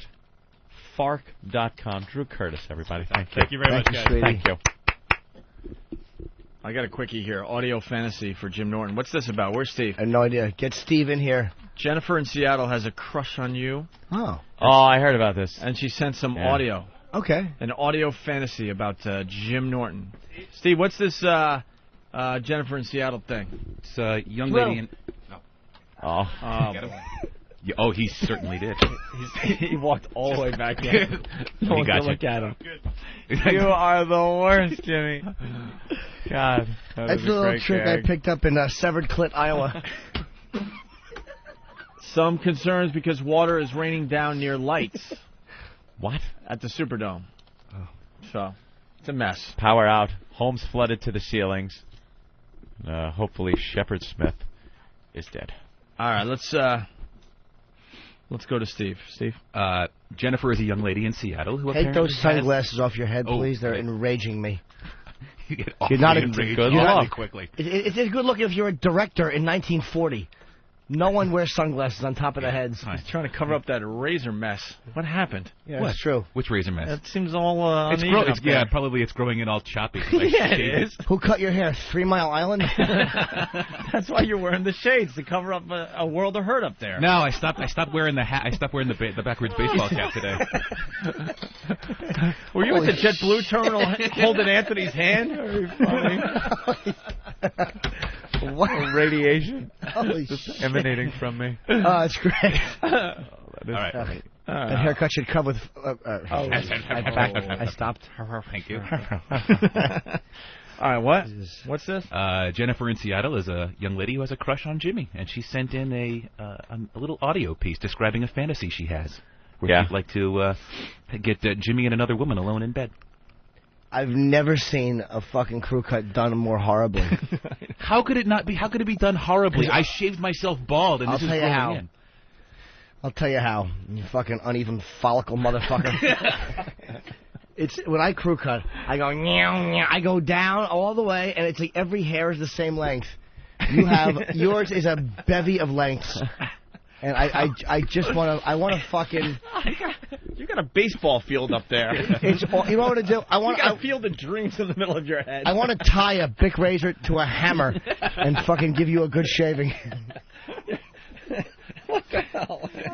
That's awfully mean. But I don't understand. How could you not like it? I shaved it bald, so this is all growing in as a result of all being nothing. You know, a month ago. Well, if just because you cut the grass, it doesn't mean that weeds aren't going to pop up. That looks horrendous. He knows. That's why he's been wearing the glasses. Exactly. Stop trying to hide it with little things. A yarmulke and a pair of glasses. Just stick on a fucking hat. All right, tomorrow I'll wear a hat just for you, Jimmy. That fucking haircut should come with a bedpan. Steve, don't encourage him. I told you. It's about me this time. I told you behind the scenes. Don't encourage him. That is awful. All right, so we got... Jesus Christ. What? It's just, I can't get over how uneven and messy that is. I've never seen a messy crew cut before. I'm looking at one right now. Steve. Yes. That was hurtful. What? Yeah, okay, fine. Why do you make it real? Sorry. All right, so this is audio of Jennifer talking about the fantasy she has. That's what? It's a fantasy. She wants to have a threesome with Jimmy. She's in Seattle. She's actually right outside of Seattle in a little town called Smelly Kids Asshole, Maine. Maine? Did you say Maine at the end of that? Yeah. In Seattle? Yeah, it's a big town. Ooh. I should have said Washington. Yes, oh dear Lord, indeed. Washington. Here's the audio of Jennifer's fantasy about Jim Norton. I wanted to tell you about this fantasy that I've been having involving Norton and this other woman. I'm not quite sure how we get into this position, but my fantasy is there's a woman eating my pussy and that Norton's behind her watching us. And you're asking me if it's good, and I'm telling you it could be better, and you're telling her how to change her technique, speed up, slow down, move her face back and forth, and she's listening to you because she wants you to fuck her really bad. Annoying her butt's director. up in the air, so you've got a great view of her pussy and her ass, and it's exactly how you like it. And I'll say you one thing, if she wanted me to fuck her really bad, I can certainly accommodate. That's the only way I do it. Really bad. More. I like how she's... 100 windows blown out in Hyatt Regency in New Orleans. That's going to cause some damage. Let's hear more. And I'm on my back, legs spread, looking up at you over her head. And I'm watching you, watching her going down on me. But the thing is, you can't fuck her until she makes me come. And Jim, she wants it really badly as I want my orgasm. So she's licking my pussy as she listens to you tell her how to do it. And I'm telling you what I want, and you're telling her what to do, saying things like, if you want me to fuck you, you better make her come. And she's licking and moaning and moving her pussy and her ass towards you, and she wants you really badly, and I'm really close to coming. Why am I so bossy in this? Yeah. I'm usually a good egg. You're nasty. This is good, though. She's really dirty, this chick. I like it. Really dirty. It's filthy. Yeah. There's a reason she's on her back. Why? Oink, oink. Why? Where's the picture? I'm just thinking. Oh. What are you doing?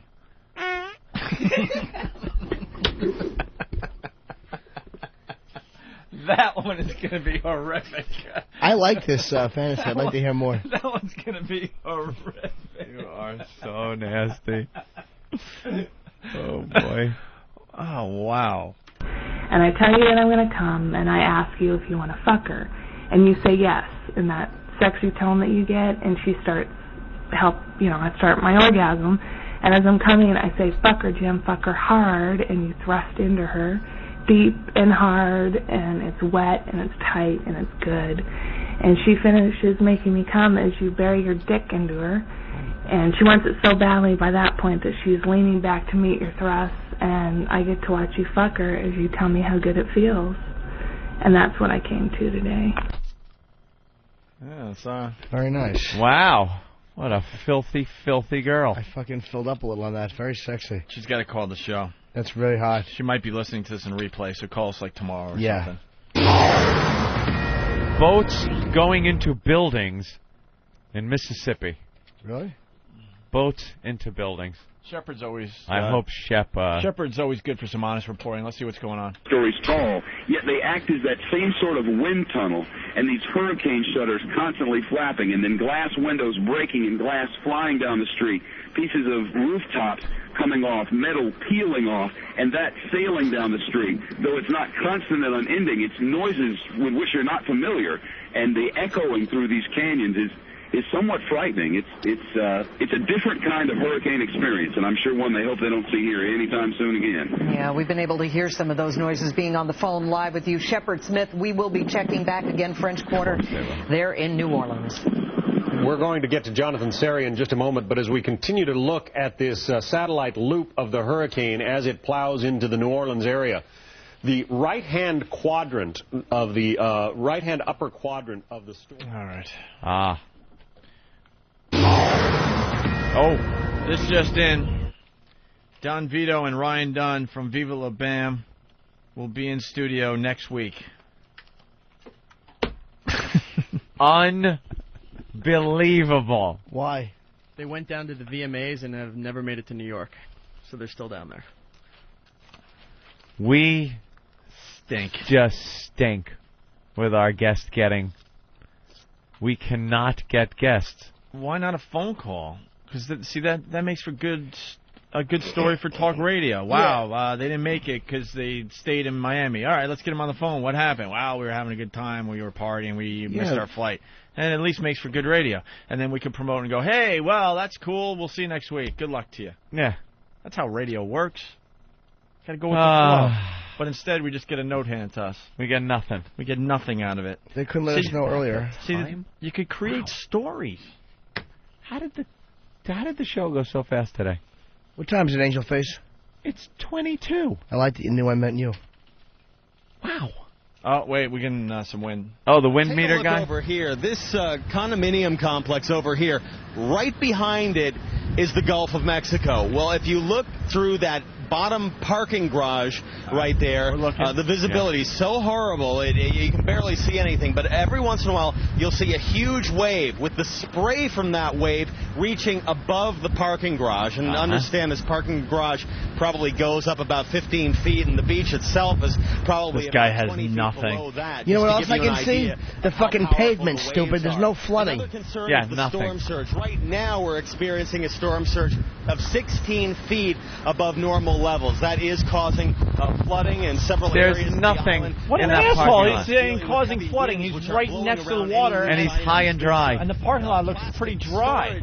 Container just came blowing into this parking lot about half an hour ago. There's other debris that's being ripped off plastic of the is roofs blowing. of these high-rise hotels. The buildings themselves are very strong and stand up quite well in these Well, I hurricanes, thought they but were there going to are be destroyed. What on happened? the roofs that are not quite as strong, that are being ripped off, and so we're having Who, Robin? plastic, They're being ripped off. metallic, Tell 'em, and Fred. pieces of drywall blowing around here. So anyone standing out Heavy in the things, path drywall of the and wind, plastic. is in jeopardy, and any vehicles or any other property in the way can potentially be damaged. This But guy look has at this nothing. parking lot outside Absolutely the hotel. nothing. This is in the direct path of the wind, and you can see how hard it's blowing the trees here. And understand, we are not experiencing the worst of the storm yet. You're not experiencing anything. How come it blows a tree in half and a guy can just stand there? Ooh, good question. How the fuck does that happen? Trees are Yeah. all bent over, and this tool is just yapping. Let's go to another channel, Eric. I don't like this guy. I don't either, Ope. Try He has nothing. CNN. See the tremendous amount of flooding. White caps in the parking lot. The wind ripping that water What? across the Where's area. the white caps in the parking lot? Stop it. The telephone poles wobbling in the breeze. Also, these steel light poles. I tell you, they just look to me like they just want to topple over and snap. Is that what they Off in look the like to distance, you, can see stupid? I-10. They want That's a to. ghost town. They're Don't be not. driving anywhere. You can also see the rain just coming down. The rain Another is guy moving has down nothing. I-10. That parking lot, At about we've shown 80 a miles an parking hour lot from that's east to flooded west. like you get in your town during any heavy Not rainstorm. even up to the halfway up the tires. Awning, which we were under a short time ago, and how Did it the fall? wind has damaged that now. Roof tiles ripped off, flashing. Yeah. and a couple of gutters shingles coming missing. undone Oh, God, are they as the desperate. east wind continues to pound. What we're seeing now, Oh, from its this gutter is vantage moving. point, is that it looks like the winds are starting to turn more southeasterly, a more of a southerly component. Which tells me that the center of the storm is getting a little bit closer to us and a little bit to our west. So I'm guessing we're not going to see the eye itself, but the right front quadrant of that eye wall, which is what we're seeing right now, Yes, is obviously yes. extremely Indeed. dangerous, Darren. And this is the strongest wind we've seen so far. Don't you wish that comforting sound All right, would I'm blow glad off you and the crew sever took his head? refuge inside. We will great continue would to that check be? back with you. Live on Breaking the air. news and updated information. The 11 a.m. update coming in a little bit early. Our Chad Myers has Oh, that. Chad's got the 11 a.m. update. 125 miles per hour now, Darren. Yeah, still very, very fast, very dangerous here. And the funny part is what we're seeing from Rob is really the easiest part that he is going to see for quite some time. I'm going to zoom into Biloxi where he is. Here's Gulfport just getting the worst of it right now. Bay St. Louis, you are now in the eye itself. Don't look outside to see it. Stay inside because you have the other side still to come. But here is Biloxi. Rob is right there in the light blue. And then all of a sudden, literally, I want to keep that camera on as long as we can keep it on because look at what's coming his way. This is the eastern part of the eye wall. That eye wall running over the barrier islands right into Biloxi. And it is going to get very, very strong. We have another radar that we can actually show you to give you a different area, a different view. This is called the Viper radar. The from a different Viper. little perspective here from Bay St. Louis over to Gulfport. That's where Gary Tuckman is. That's where the weather is very bad there. He just tried to call us and said, man, does it get better from here? And they go, not for a while, Gary. That weather is going to be moving Does it get quickly. better from here? He goes into over the Rob conversation he Marciano's had. position, literally in the next 15 minutes. Does it get better So from here? Not I'll for a keep that while, camera on. Gary. That's gonna And be he said, something. how long? I said, I'm not sure, Gary. All right, I don't like him either. Let's He's go somewhere awful. else. Let's go somewhere else. You know what really stinks? The Weather Channel. You go to miles an hour. commercial So every 2 just seconds. because this number 3 now is popping out on our map, Randy and Amy, it does not lessen the impact of this storm. This is still packing gusts to 155 miles an hour, moving to the north now at it's 60. Category This 3. is a little bit of good news. That means the more forward momentum it picks up, the less amount of rain will fall in the same exact area. So once again, the wind fields are breaking news. That's Jimmy.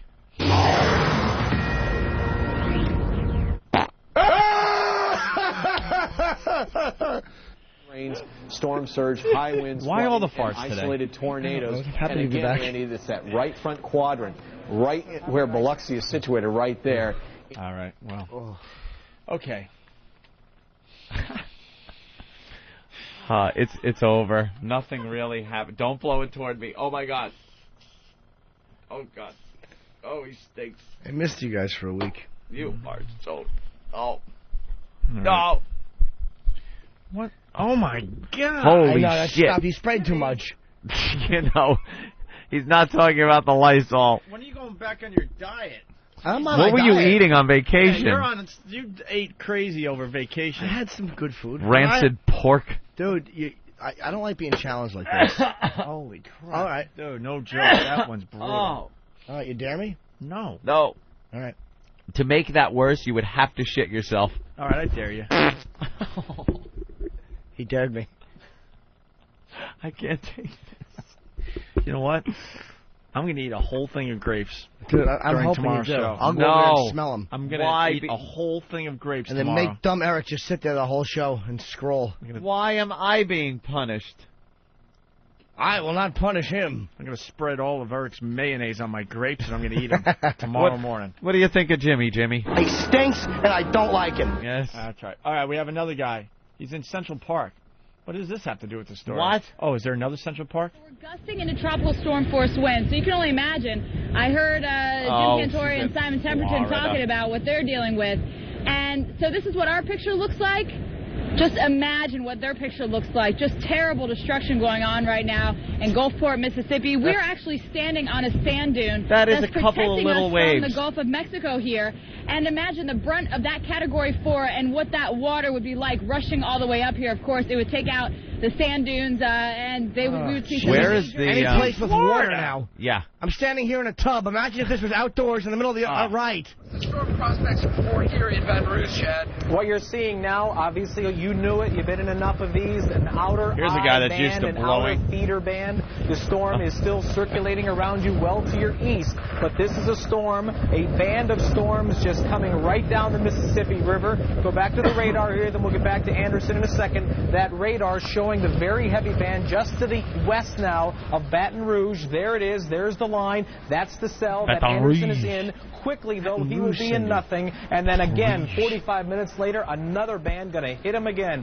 Be careful out there. New a Orleans lot of is flying like stuff past out there. it now. Be careful.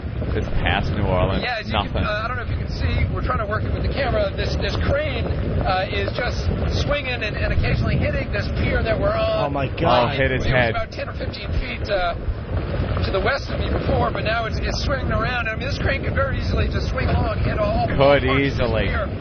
Chad, you said, as you said, we're in one of these bands. It'll soon calm down, then it'll pick up again.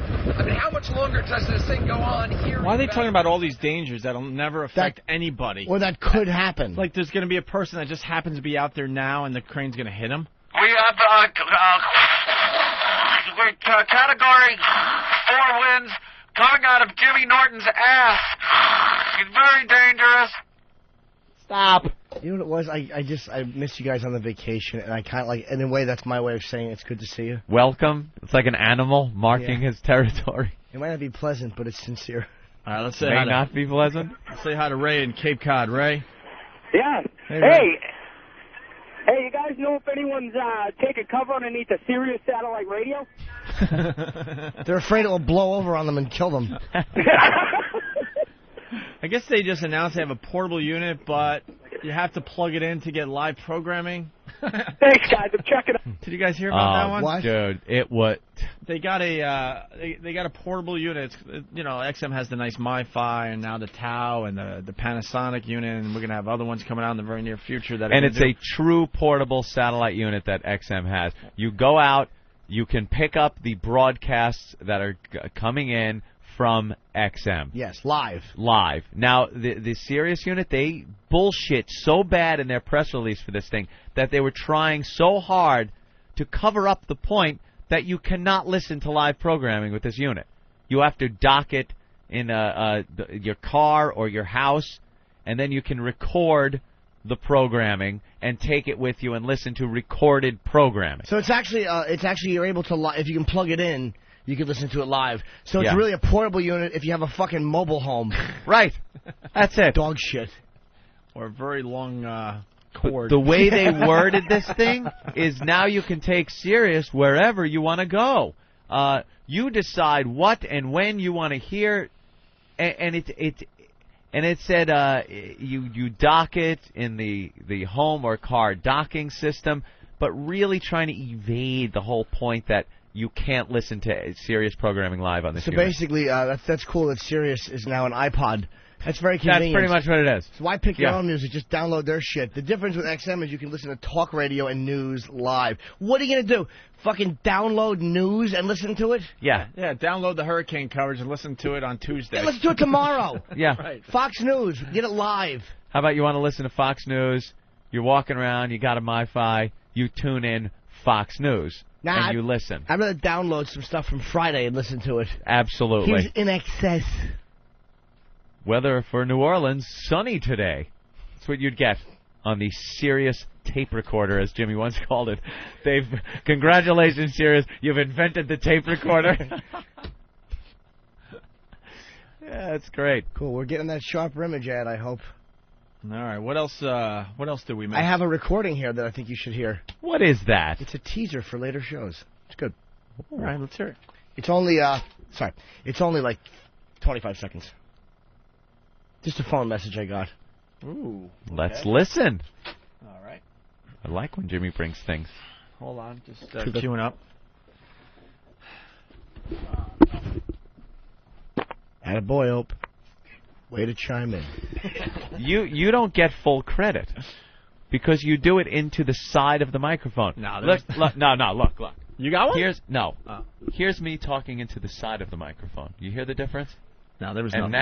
And now, here's me talking into the front. Right. If you put the front right there, you would get better ones than you're getting. No, they're just duds. No, I actually lean over and cram the mic into my crack, and I actually will almost push my own back like I'm forcing myself to take it. Jimmy takes the mic all the way up to the jack that plugs into the back of it and lets loose. Sometimes I have butt cheeks on console. All right, we have a tease? This is for future shows. All right, let's take a listen. Tim, this is an emergency. I'm being dragged into the police station because of this fucking cunt. Please call me back. I have a few specific questions. Thanks. That's who I dated for a year. Wait. That is your ex. Yeah. And I hear, Jim, help me, what? I'm being dragged into a police station. Because of this. Yeah. Tim, this is an emergency. I'm being dragged into the police station because of this fucking cunt. Please call me back. I have a few specific questions. Thanks. I didn't talk to her yet, but she's having a problem with another girl, and there's been, like, death threats, and apparently she was dragged into the police station. So that's who I was. Dragged for what? I don't know yet, but that's... Can we get her on the phone? Never know the story. Can we get her on the phone? I'll find out as soon as I talk to her. All right. That's... If anyone that thinks I was exaggerating, that I dated a fucking kook. Lunatic. Both of the impressive and the not so impressive in terms of choices that people are making today in Baton Rouge. Anderson, thank you. We're back with you many, many times. We're talking about a storm that is impacting at this very minute 4 different states along the Gulf Coast. We're going. All right. There is nothing. Nope, nothing. But I'll go home and watch it for hours. Of course. Terrible We'll all like be that. watching. What are you pointing at, Hawk? What? What happened? Hawk's doing some pointing. What? Oh, is that true? Is that a confirmed story? This just in, a Starbucks machine is being wheeled in. What? As we speak. Where? Yes. We got to thank the pests for getting that job done, too. And that's something. Are you kidding me? We got a Starbucks machine? Look at how big it is. And that was thanks to the pests, wasn't it? Yeah, the pests, like we said earlier, they're infiltrating everything at this point. Everything. And Don and they're MIA, so they're going to reschedule. No one can find them, so they went to the VMAs last night. All right, well, that sucks. That was our big thing today, our big interview. Now we're just going to make it here. Now we're just filling. Well, we could do some What Do We Learn? Thank you to the pests for getting the Starbucks thing done. Too bad they didn't do the ad for Sharp Image magazine. What? What happened? Oh, no, I have to confirm it first, but I heard there was an XM ad in Sharp Image magazine with every show mentioned, really, MTV and Bob Edwards and baseball. No. Sharp Image. Well, that's not a big company, I don't think. No, and you know what? People that probably go to Sharp Image wouldn't listen to this show anyway. This is what happens when you call. You go, hello, marketing.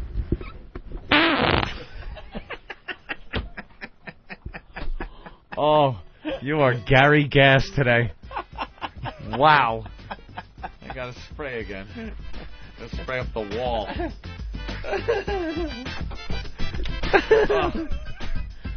All right. Is on fire. Christopher Boston. Hey, boys, today I learned that Anthony is radioactive. Yes. Gally Dooley. Yes. From whackbag.com. Today I learned that the Superdome is the serving bowl of a big old serving of... Make your own joke there. Yeah.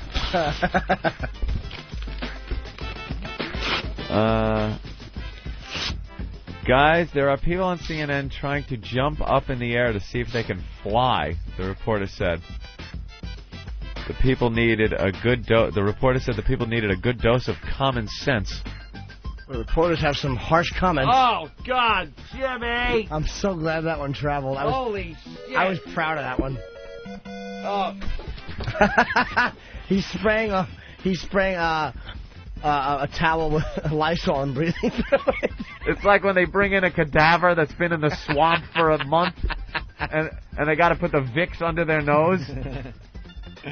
Oh, Brian. Ready to pull a moth out of your ass with some forceps. Brian from... No? That was a good one. Yeah. The significance has changed. Wait. Brian from Krusty Jizz Rag, New York. Yeah, keep that bit going for us tomorrow, I like please. that one. Today I learned it's not worth wasting time with the mouth when you could be pushing stool. Let's see. Rich, what did you learn on the Opie and Anthony show? First day back from vacation. I learned alligators do the best assault on the media. O&A party crock. It was an O&A party crock. Very funny. All right, well. Oh, there you have it. That's how we end today. All right, we'll see you tomorrow. Program complete.